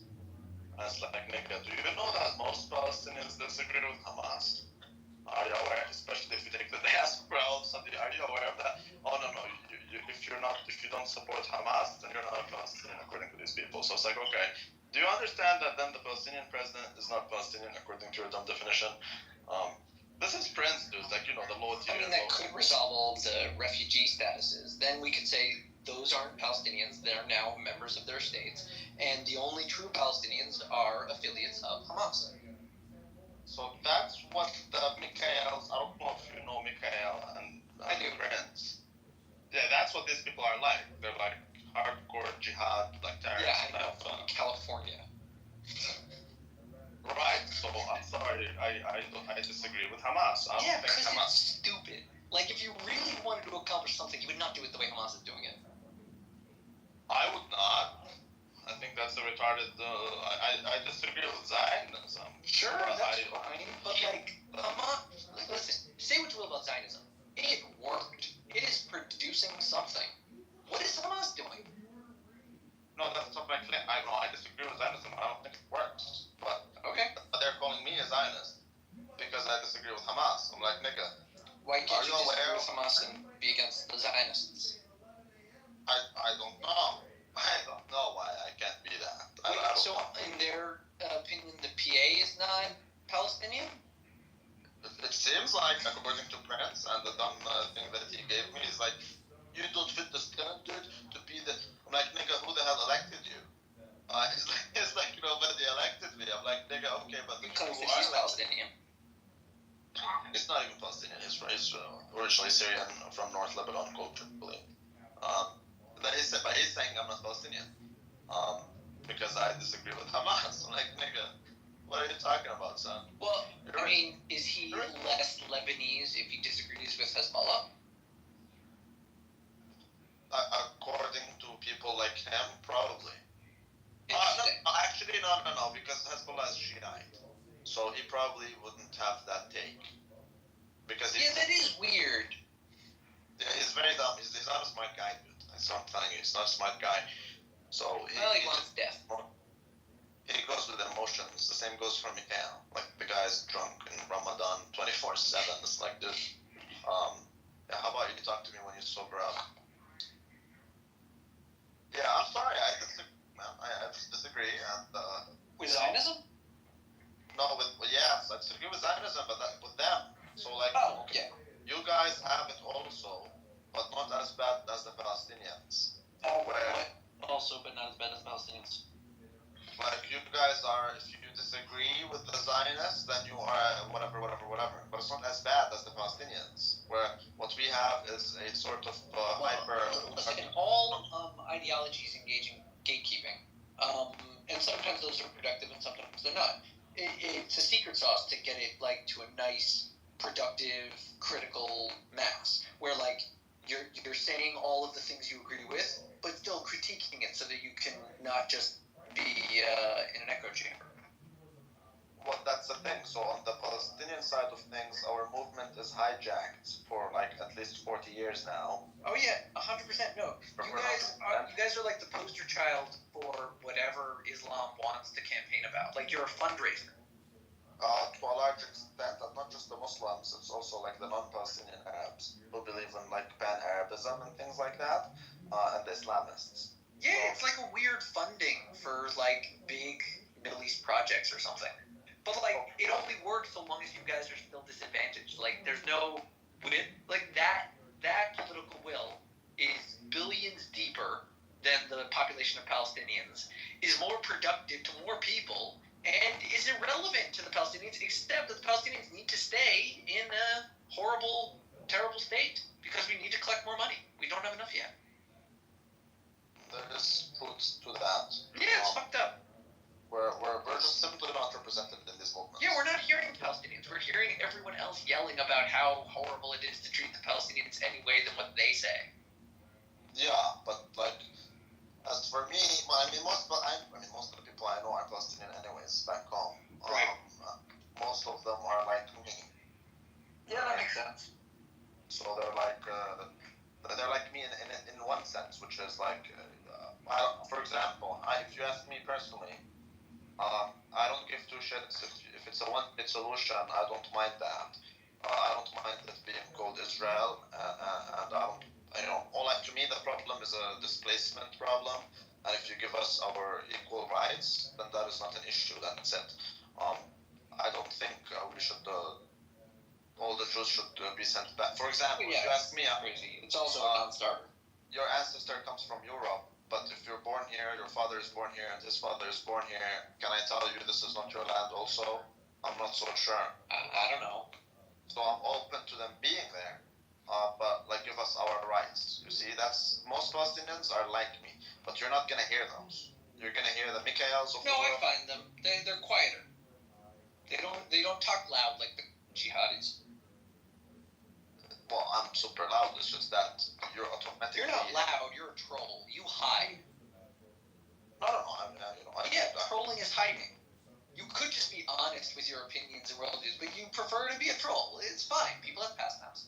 No, I'm honest in my trolling. I don't find No. You more lean towards controversial statements that you feel you can back up a little. It depends, I guess. It's the controversy that leads your goal, not the truth, not what you're really saying, not what you're trying to communicate. You want people to fight you. It depends on how much you know me. I mean, if you don't know me much, then... I've seen you for years. Nigga, you don't know me much. Ask Abe. Like, Abe knows when I'm trolling and when I'm not trolling. Okay. Ask him, he knows. The psychology of the trolling. That's fine. There's nothing wrong No, with it. the more you know me, the more you'll get to know how I operate. So, like, yes, I do troll, but I'm not just that. So... I'm not saying you're just that. Right, so, but I'm honest with my shit. I speak loudly, but the problem is, again, like what happened is they tell you you're not Palestinian. You must be a liar. You're not Palestinian because it's great. Like, okay. But then what you're saying is you have an artificial monolith that if I deviate a single inch from, then automatically I'm a traitor, or I'm not Palestinian, or whatever. Like, Yeah, you can see how Islamic reasoning gets like that, right? They're very fascistic with the in-out thinking, like you have to say and do the right things. yeah, I would say you guys are also niggers in that way, but not as bad as us. What? Now I'm confused. The Zionists, you guys are also. In terms of gatekeeping. Yeah, 100%. No, Zionism got super gatekeeping. Like, there were a bunch of different strains of Zionism early on when they were trying to make the state. But the IDF is the militant branch. Like, they were the ones that really amped up security. Yeah, so it's a sticky situation, but again, it's not as bad. I mean, you seem to understand that, but we're not all like those. Yeah. Like, I'm nothing like Mikhail and Prince, just so slash. But there's a lot of Yiddish guys. Yeah, you're more likely to go on a zealous train about, like we were, economics and capitalism than you are about Israel-Palestine. You know, even with Israel Palestine, I disagree with Zionism because it's aside from I think You don't like the exclusivity of it, that it kicked down. well, I do think that Zionists are exactly like the Nazis, but aside from that, the way I judge it first and foremost is how it poses itself to be versus what it is. Forget the Palestinians. I don't think Zionism is compatible with Judaism, so that's my issue. Is more spiritual with you guys.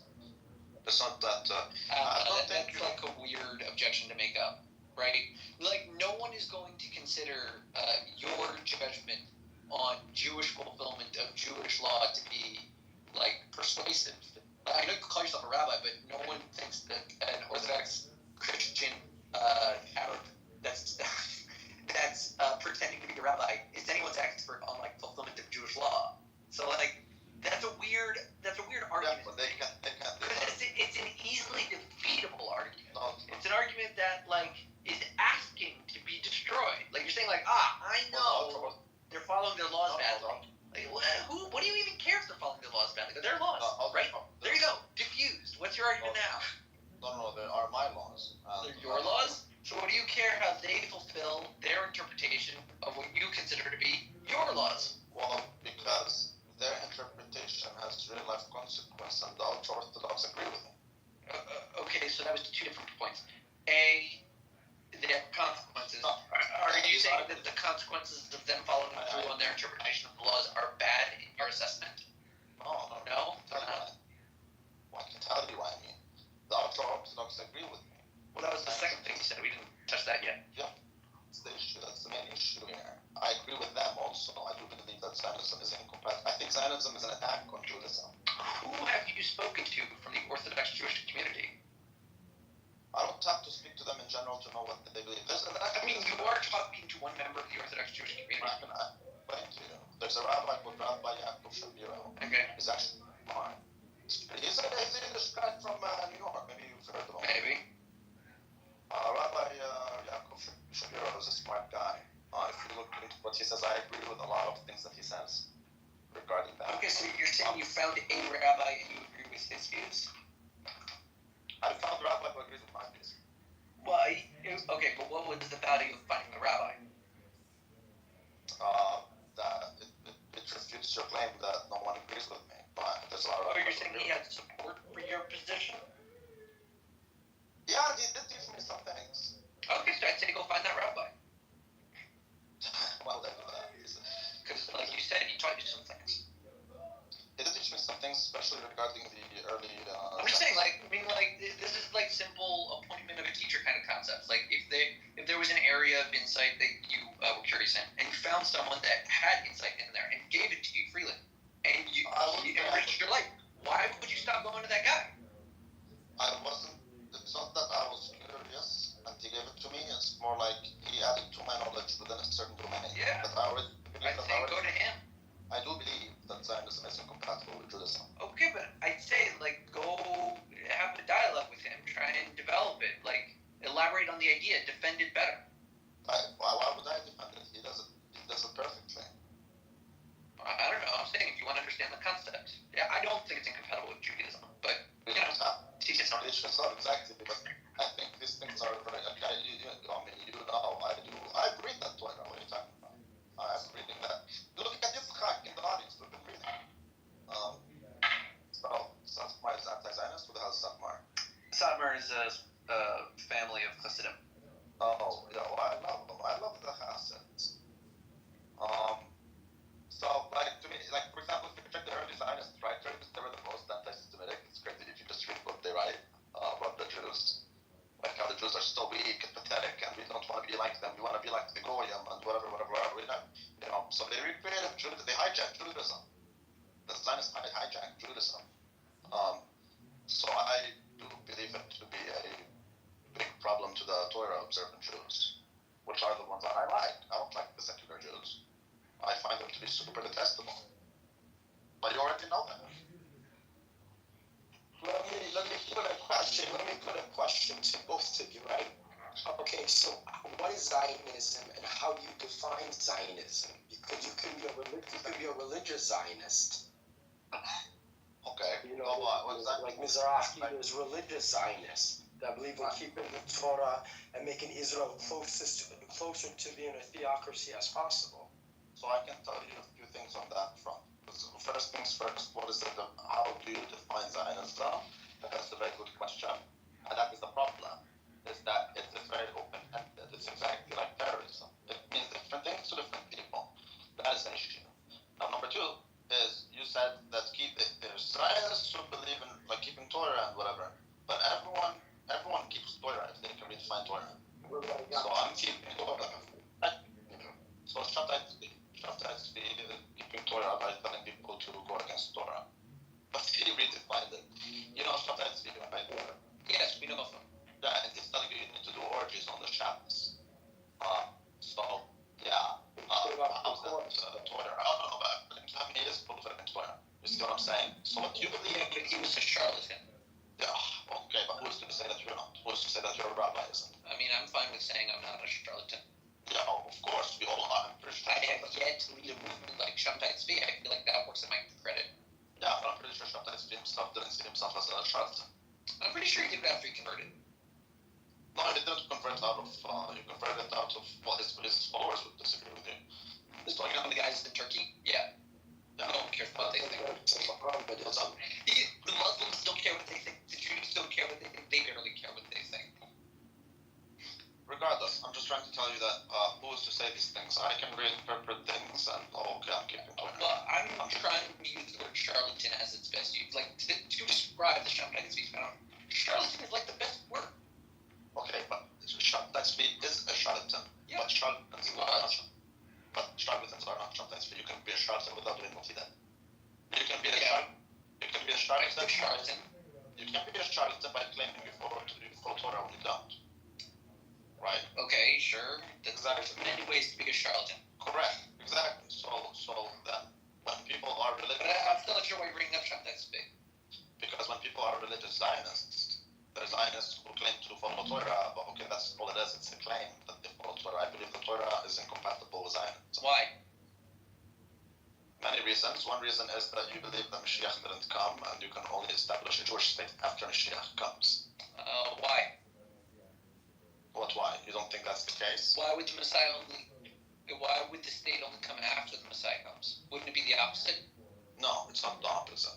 Why not? Also, because so that they Like if the Messiah, let's put it this way, if the Messiah is identified as the Messiah by an anointing, by a body of water, with all of the Jewish people observing, then how would the Jewish people be in the land of Israel observing the anointing of the Messiah if they weren't already in the land of Israel, right? They'd have to be there. They'd have to be there before the Messiah is revealed. I mean, I have answers to those, but I'm trying to stick with the Jewish realm. Because I disagree with the Jewish realm, and I can. No, I'm saying practically, formulaically. If we're going to say that there is a Messiah coming, that the Jews are going to follow their priestly order, anoint a king of the Jews by a body of water, while the nation observes, that sounds like the state is already functional by the time he is revealed. Yes, but I disagree with that. Similar to how David showed up, right? Saul was king after they were already settled in the land. They had eras of judges and prophets before it rose to the level of a monarch that they appointed. And the guy they had before that, Gideon, I think, he was like a pure general, like not designed to be a king. Okay, I can tell you what it is, but again, that I'm trying to stick to your worldview, which I heavily disagree with. However, from your worldview, there is a Messiah who gathers exiles, therefore they are exiled. So you are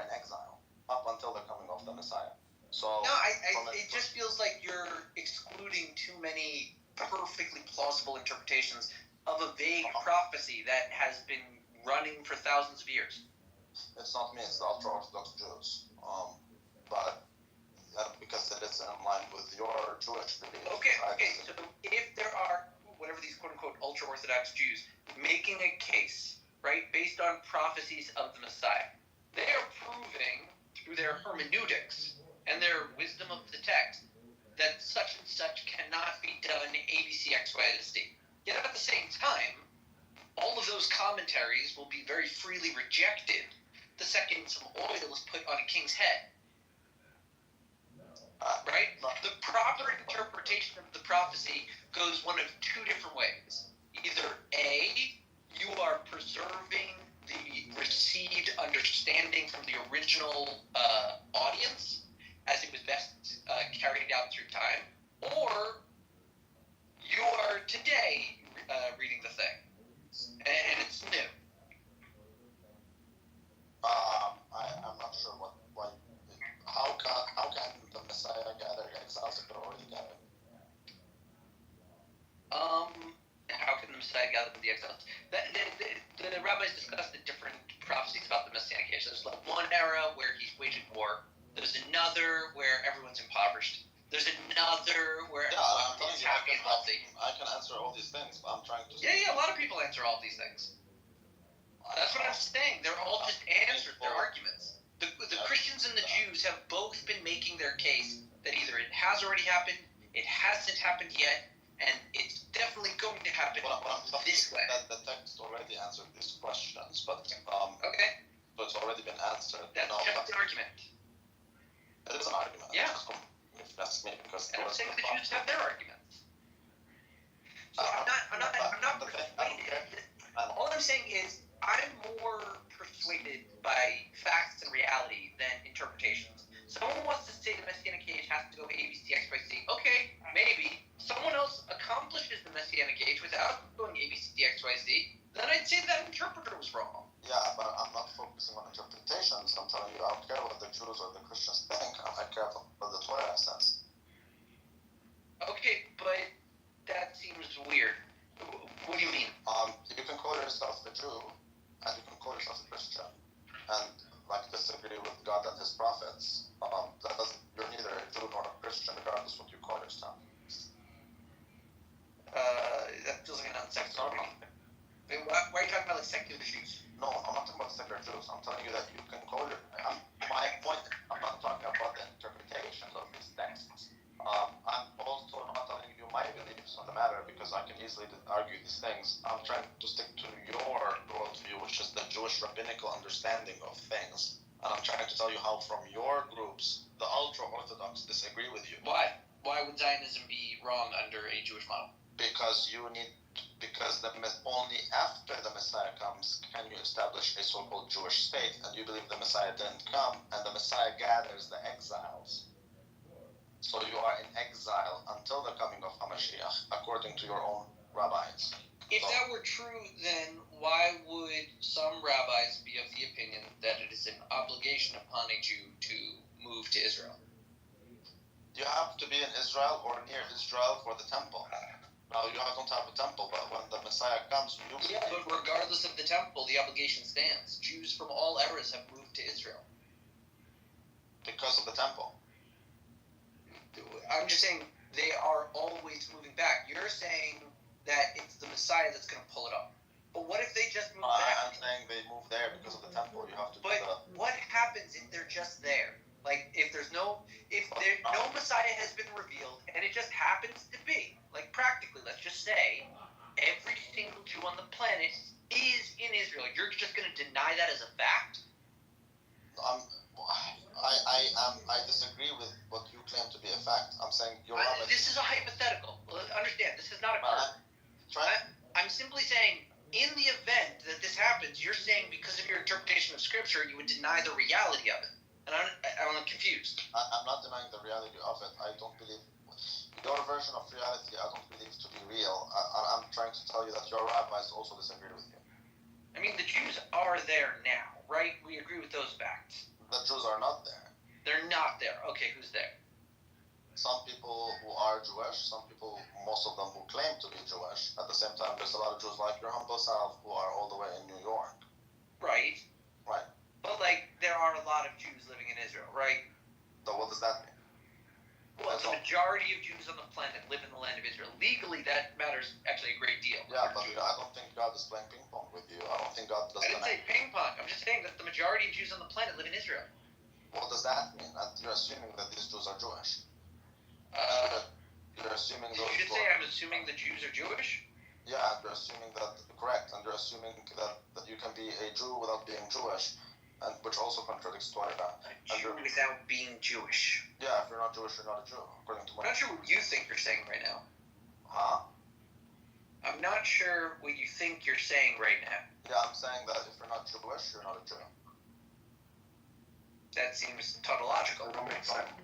That seems biblical. When it comes to the curses, though, it doesn't. When you come to the curses, it doesn't mean you have to pick this covenant. Or the covenant is already given to you and your forefathers. That was on Sinai. If you don't believe in Torah, you're not a Jew. Where does it say that? Exodus chapter 31, verse 14. If you don't keep the Shabbos, you'll be cut off from the people. If you That's not the same as not keeping the Torah. That's the Sabbath. Well, then that's the case, then you should check the book of Numbers where there's the second census of Israel, and it will teach you what it means to be cut off from the people, like what happened to the children of Korah.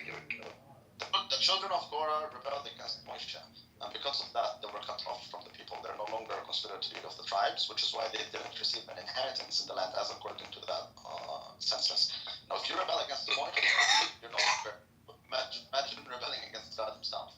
Yeah, you're not a Jew. If you don't believe in Torah, you're not a Jew. Period. But you didn't cite proof for that. I literally just did. No, you cited if you don't keep the Sabbath, and then you quoted it and rolled on. Okay, you are more than free to do your own research and check Exodus 31 verse 14 and compare to understand what it means to cut off. Go to the second census. Again, you're highlighting on a different detail. I was questioning what it means You to can't cut off. ask me to explain something. Yeah, you can't ask me to explain something and then interrupt the explanation and assume that I never explained. I'm not asking you to explain. I'm pointing out that you said you had evidence that if you don't follow the Torah, you're cut off. Yes. And you failed to present the evidence. If you say highlighting it over and over again. If you try to ignore it. You can say I failed. That doesn't mean I did. Just like you can call yourself a Jew, doesn't mean you are. You said keep the Sabbath. That's not the Torah. Those are two different words. No, that different concepts. They mean No, different things. So I'm inviting you to check Exodus chapter 31 verse 14. Okay. If you don't keep Shabbos, you're not a Jew. Again, that's not supporting the claim you said you would have. You're supposed to put the glass. So if you don't keep the Shabbat, that doesn't mean you're not a Jew, you know. That means that you're gonna die. It means you're next to death. Okay, can you keep reading it? Yeah. And then go to the second census of Israel. Actually, it would be nice if you compare the first census of Israel with the second census of Israel, because the only difference is that the children of Korah were cut off. Yeah, they got swallowed. Correct. No, I swallowed them because they survived, but they were removed from the. Even though those who survived were removed from the census, because the census, based on the census, you received the inheritance as Jacob, according to the number of the adult men above 20 in each tribe. I know the Torah inside out, dude. So yeah, I disagree, and the ultra-Orthodox would agree with me. So again, you have these Christians within your camp. No, I disagree with all your camps, even the ultra-Orthodox, although I like them more because at least they know Torah. I would take a Haredi over a secular Jew any day.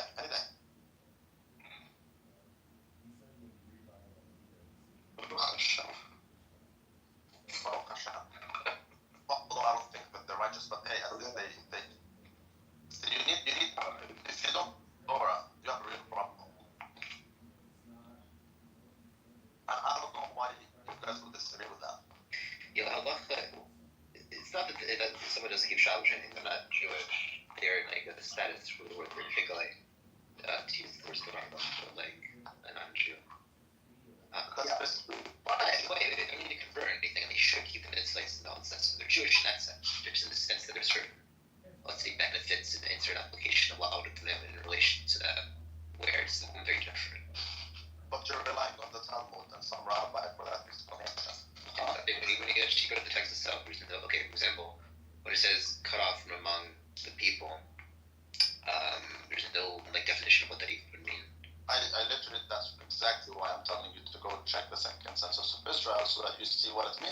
off because that's what happened to the children of Korah. It means you don't. Okay, I have to look at it. Logistics are saying they break His argument is that cutting off is removed from the names Oh of no, tribes. they didn't break Shabbos. Okay, so let me clarify. They didn't break Shabbos, but breaking Shabbos gets you cut off. They were cut off for a different reason. They rebelled against Moshe. So, but again, rebelling against God is much worse than rebelling against Moshe. Regardless, you are rebelling against Moshe by not following this Torah. So do you understand what he's saying cut off is? You can go to Exodus. Numbers. I forgot which chapter it is. You can go to the book of Numbers, the fourth book of the Torah. You can compare the first census with the second census, and you can understand it on your own. Of course, you should know that. I suppose you know that the census is very important because the inheritance is Jacob, correct? So all the Israelites got inheritance except for the Levites. Regardless, the census is very important because how do we divide the land? And the land has to be reshuffled according to Jubilee, which you're not doing in Israel. Therefore, it's not a Jewish state because it's not in line with the Torah. Let me ask you a question, Rabbi. If you were saying that they were cut off from the census, which would sacrifice any claims to have the land, how would the Levites be losing anything by Kares if they were already not inheriting any land? Yeah, the Levites are not inheriting any land because these guys have special laws, and you should know that because you claim to be a Levite. Yeah, I'm going. But my question is, to your understanding, in terms of the Korah rebellion, you're saying that they get cut off, and you cite as proof that they get cut out from the tribal affiliations.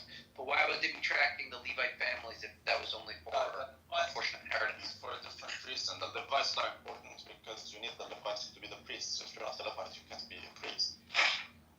Which is why with the Mashiach, you will have a different. The Levites are done for. You have a different priesthood in the order of Melchizedek because your genealogy was destroyed by the Romans. There's a reason why they destroyed it, so that you can never build another temple. You will never be able to build a temple because you don't know who's a Levite. You can claim you're a Levite, you can't prove it. So the ultra-Orthodox will be the first people to tell you, no, we're not going to build a temple. You need to wait for Mashiach for that to happen. Regardless, if there's no temple, there's no reason for you to live there. It is not a Jewish state. You don't even do the Jubilee.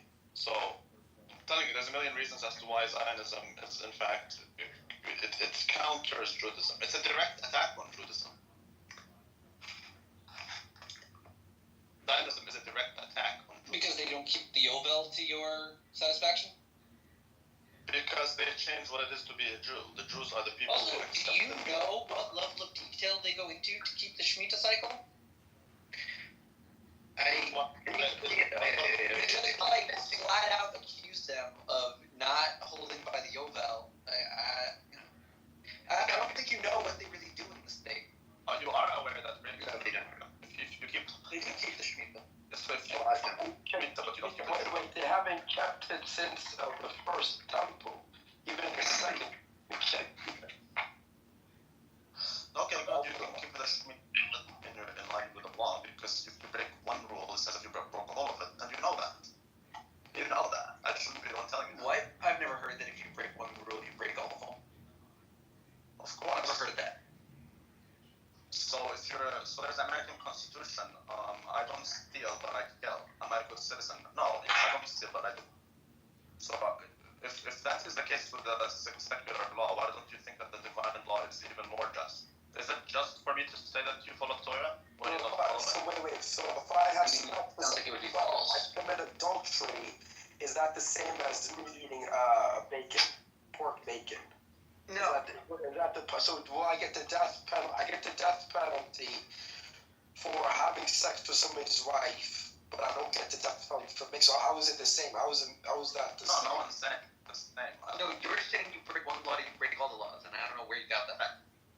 If you break the law, you broke the law. You said that it was so obviously known that I already knew it. I've never heard it before in my life. Well, who told you break one law, you break all of them? Because you're misinterpreting my words, and I'm clarifying it for you so that you may no longer have to misrepresent them. Yeah, just tell me what you're trying to say. I already did, and so I'll do it again. if you break one rule, it's as if you broke them all because you broke the law. It doesn't matter how many laws you keep and how many you break. You broke it. Yeah, who is telling you that? Like, I don't. So again, Doesn't strike me as like good advice. You get that from James. I don't steal, I'm a good citizen. I don't steal, but I kill, I'm a good citizen. Yeah, okay, you don't steal, but you kill. Okay, you broke the law, period. The law that Moshe Rabbeinu gave you is the law that you should follow, Yeah, not the law but that the you guy break. who steals is not breaking the law as badly as the guy who kills. That's fine, I never said he is breaking it as badly. I said he is breaking it. Yeah, but it's not. The whole point is you're saying it's comparable as if he threw off the whole system. No, I'm saying that he broke it. Yeah, but that was already true at the beginning of the sentence. We didn't need the extra bullshit. So I'm saying that you shouldn't break it. Now, Yeah, you already said that when you said here's the law. Like that implies don't break it. I think you're making it unnecessarily difficult to convey basic information. I'm really very clearly conveying. I'm not sure what are you breaking Torah? Different things. So having intercourse with an animal is not the same as having intercourse with another man's wife. Okay, how does the idea with you differently? Wait, they're both death penalties. One is called abomination, I think. Fine, but neither you nor I know how God deals with people. We can speculate over what is more sinful than other things. No. There are 4 different types of death penalties, and that's exactly to illustrate this level of severity of each of the crimes. Yeah, even then, I don't think things are equal.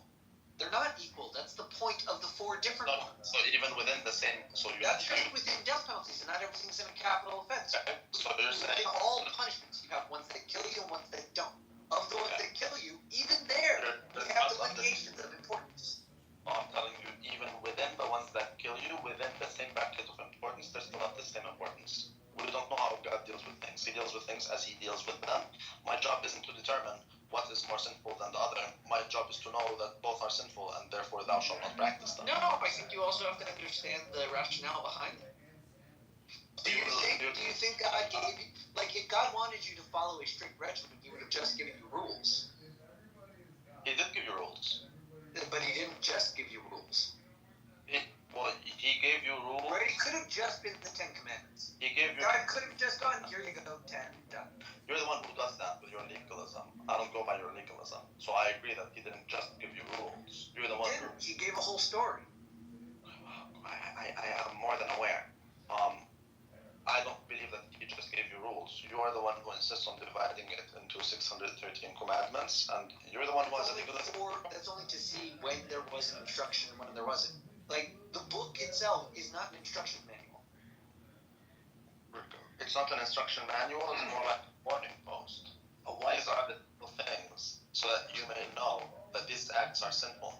Yet, when you know that they are sinful, your sin becomes exceedingly sinful. Because now, speaking more than anything, the Torah is like a constitution to the Israeli state. Telling you what it is, that when you sin, you're no longer out of ignorance, not out of rebellion. Because you know it's sinful. You've been given the Torah. I don't know, you keep talking about sin when the Torah is clearly broader than sin. I understand that, but the Torah is a law. Why are you obsessed with sin? Because sin is a very major part of Torah. No, it very much is not. Yes, it is. Actually, if you read what the sages go look it up. How much of the Torah is saying this is a good or bad thing? And how much of the Torah is saying this happened after this, and then this happened, and then this has happened? Is obeying a commandment. It's events. It's a series of narratives. Yeah, but that's not all it is. I don't see why you're. I didn't say that's all it is. Okay, the law is there's laws for you to fulfill. The law is not merely law. It feels like you're projecting the legal importance as being primary onto me. That is. And I'm not saying anything close to that. I'm not the legalistic one here. You are. I am legalistic. Okay. And yet you're the one imposing legalism. No, I'm not. Yes. No, I'm not. Why talk about sin? Well, why is one sin the violation of the whole Torah? Because you. Right? I know the whole story. I told everyone. I've known all the things. But you say I erred, and I threw the whole thing away. I haven't been protecting it all. I don't think you know what the Torah is. Man, I just don't know what the point of a discussion or a dialogue is. If you're just gonna insist on misrepresenting misrepresenting me even when I explain it over and over and over again. That's the nigger behavior that I told you about. But I'm making it very clear what I'm saying, so that you do not have the ability to misrepresent me, yet you continue to do it. I think you suffer from a terrible assumption that your assessment of the clarity of your speech is determinative as to my ability to understand what you're saying, or anyone's really. Like, it's weird. You think that if you judge your words clean, everyone is evil for misunderstanding you. That's insane. When did I even make that claim? You just did. No, you just continue. You said over and over again, I have said what I said very clearly. And if you are this, then it doesn't get clearer because I understood your misunderstanding and I understood my misunderstanding. Yes, and I clarified it not once but twice or 3 times even that I'm saying if you broke it, you broke it. That's what I'm saying. Regardless of if that's a tautology. You weren't saying that. You've retreated to tautological statements. Well then, okay, we have to agree to disagree. And I see the Torah differently than you do. To me, the Torah is a thing you ought to follow and not cherry pick. You can choose to cherry pick it. That's up to you. To me, you have to keep it. And if you break it, you break it. It doesn't matter how much of it you break. If you break it, you break it. This is my. I think you're looking at the Torah wrong. Okay, It sounds like you're treating it like a yes/no checklist or something. Let's agree to disagree. I disagree that that's what I'm doing. Let's agree to disagree because it's very difficult to convey things to you, man. I mean, like, the Torah doesn't start, thou shalt not kill. It starts in the beginning of God's creating the heaven and the earth.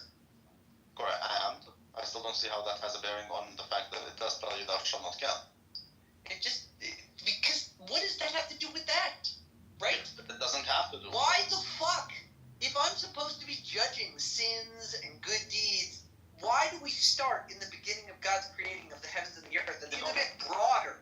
Feels like, you know what sin means? It means miss the mark. I feel like if this book is about sin, it really missed the mark. You're entitled to your feelings. If you think that, then you think that. I disagree with you. I think you don't know how to read. Like, read the book a few times. I assure you, you won't get the impression that it's telling you only about sin. But I assure you, I know the Torah more than anyone you ever met. I think you've looked for certain parts of the Torah that you wanted to study.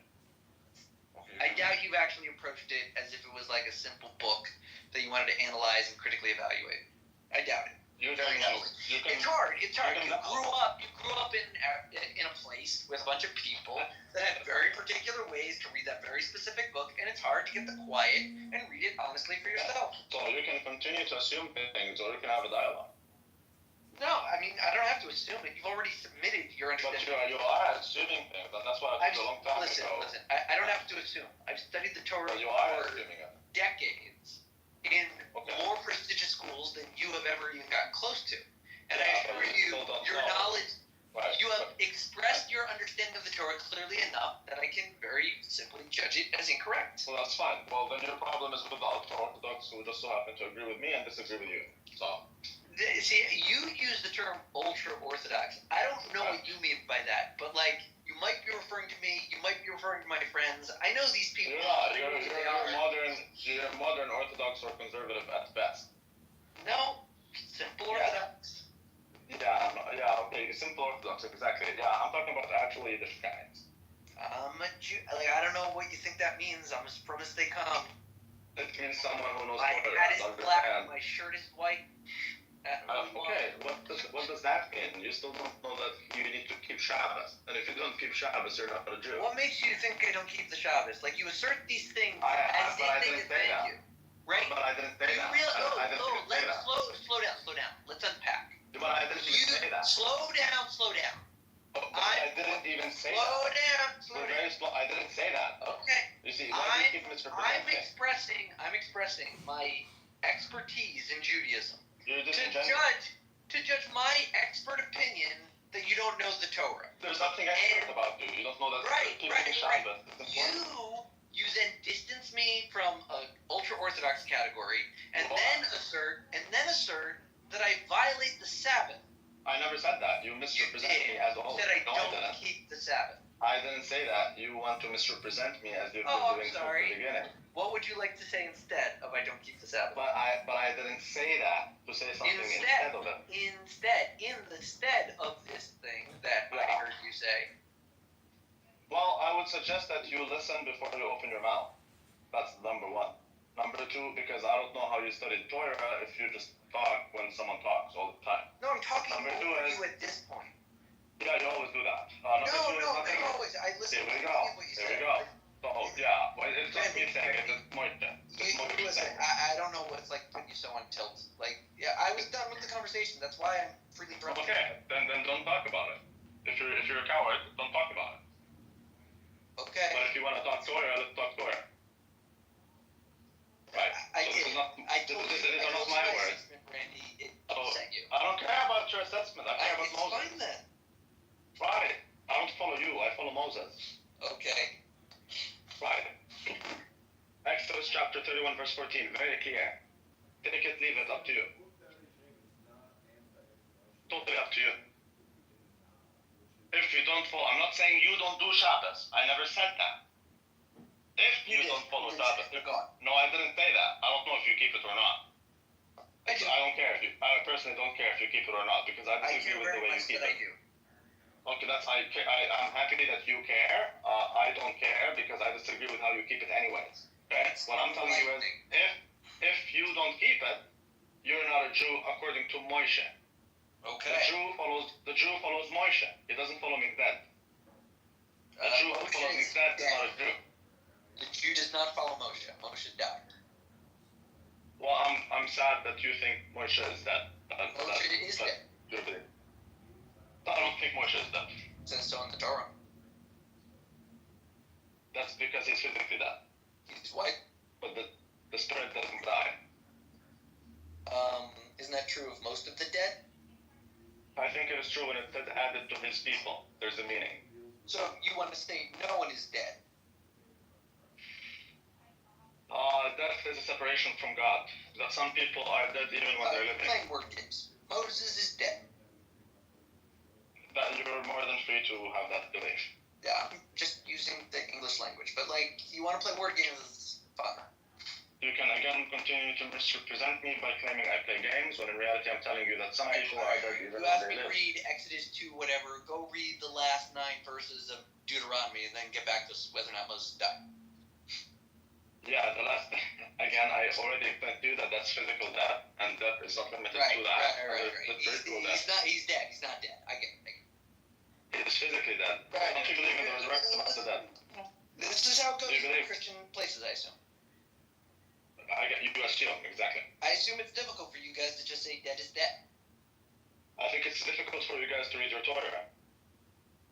You mean like when it says Moses died? I mean, like when it says if you don't keep Shabbos, then you are not a Jew. We read that. I That's also- why we keep the Shabbos. And I'm also referring to the part where it says that death is not only physical. In fact, again, as I said, there is an afterlife and there's the resurrection of the dead. For you to believe that Moshe is dead, I would say it's Chilul Hashem. Okay, so it's a Chil Hashem to quote the words of the Torah. Interesting. It is Chilul Hashem to misinterpret it to satisfy your To misinterpret it, correct.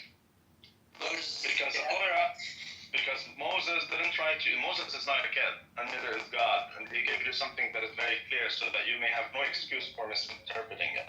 The Torah is a very simple book. It's a very simple book. In fact, it's designed in a way that the biggest retard would Do you understand. find that there's any struggle amongst the Christian community to come to terms with accepting the reality of death? I think there's a struggle in not the Jewish community, although some Jews like your humble self when it comes to understanding the concept of Torah, which is that death is not something. Is that you're speaking about physical death. However, the reason why thou shalt not sin and break God's commandments because there's an afterlife where you will be judged after death. Therefore, you don't cease to exist after you physically die. Life begins after death, in the reunity with God. So I think you guys don't seem, well, I wouldn't say all you guys, just like you assume all of us. I assure you, I know the Torah more than any Jew you met. So, regardless, you can believe what you want. I'm charitably going to assume that you lost track of exactly what I asked you, but No, I no, want to interpret your answer as a yes. I would really appreciate it if you stop assuming things. No, it's fine, Randy. You can just like listen to the end of my sentence. I'm gonna interpret your response as a yes. You can interpret my ball sack, as far as I'm concerned. seemed like a very. The question is very clear. Do you think that the Christians struggle with the concept of death? And you remembered your answer? I definitely remembered my answer. I'm cognitively present more than you ever would be, and I told you that I think. Repeat your answer, please. So I will repeat my answer. Unlike you, I will not assume because that's not mattering. You should just I'm not listen going to to like pressure your community. I just think I will say that there are some Jews like you in the South who have a difficulty when it comes to understanding the Torah itself and the concept of physical death versus spiritual death, because you, according to your own faith and your sages, believe in Ryan, are you there? Therefore, you do not cease to exist after you are separated from your heavenly. Why do you never check your messages? You also believe in the resurrection of the dead. Therefore, for you to make these statements shows me that you don't understand the Torah you speak of. So, again, it's not about Christian or Jew. Excuse me, Rabbi, what are you talking about right now? What are you I'm talking He about was the spirit responding of the to Torah. the question I asked him, which was, do you think that Christians struggle with accepting the reality of death? This is his answer to that question. Correct. But it's not the Christians who misunderstand that. He is actually Neither is it the pretty Jews. verbatim to what he said the first time. Yeah. Because I told you I'm cognitively there. That's So, fine. It's just- Rabbi- I don't know how you, Randy, I understand you're like making an argument and you probably even think it's maybe persuasive. To me, it's I hear it as yes. Like, yes, Christians do Okay, struggle. fine. I don't accept care how the you hear reality it. of death. See, the prophet Isaiah said they will hear, but they will not understand. I don't expect you to understand. What I can tell you is that it's not a Christian or Jewish thing. I'm not even giving you the Christian arguments of things. I'm limiting it to your realm. Your rabbis disagree with you. Okay, I'm not even telling you I'll that. elaborate. I'll elaborate on why I'm interpreting your answer as a yes. Because I don't care why you interpret it as a yes. fine, so I won't elaborate.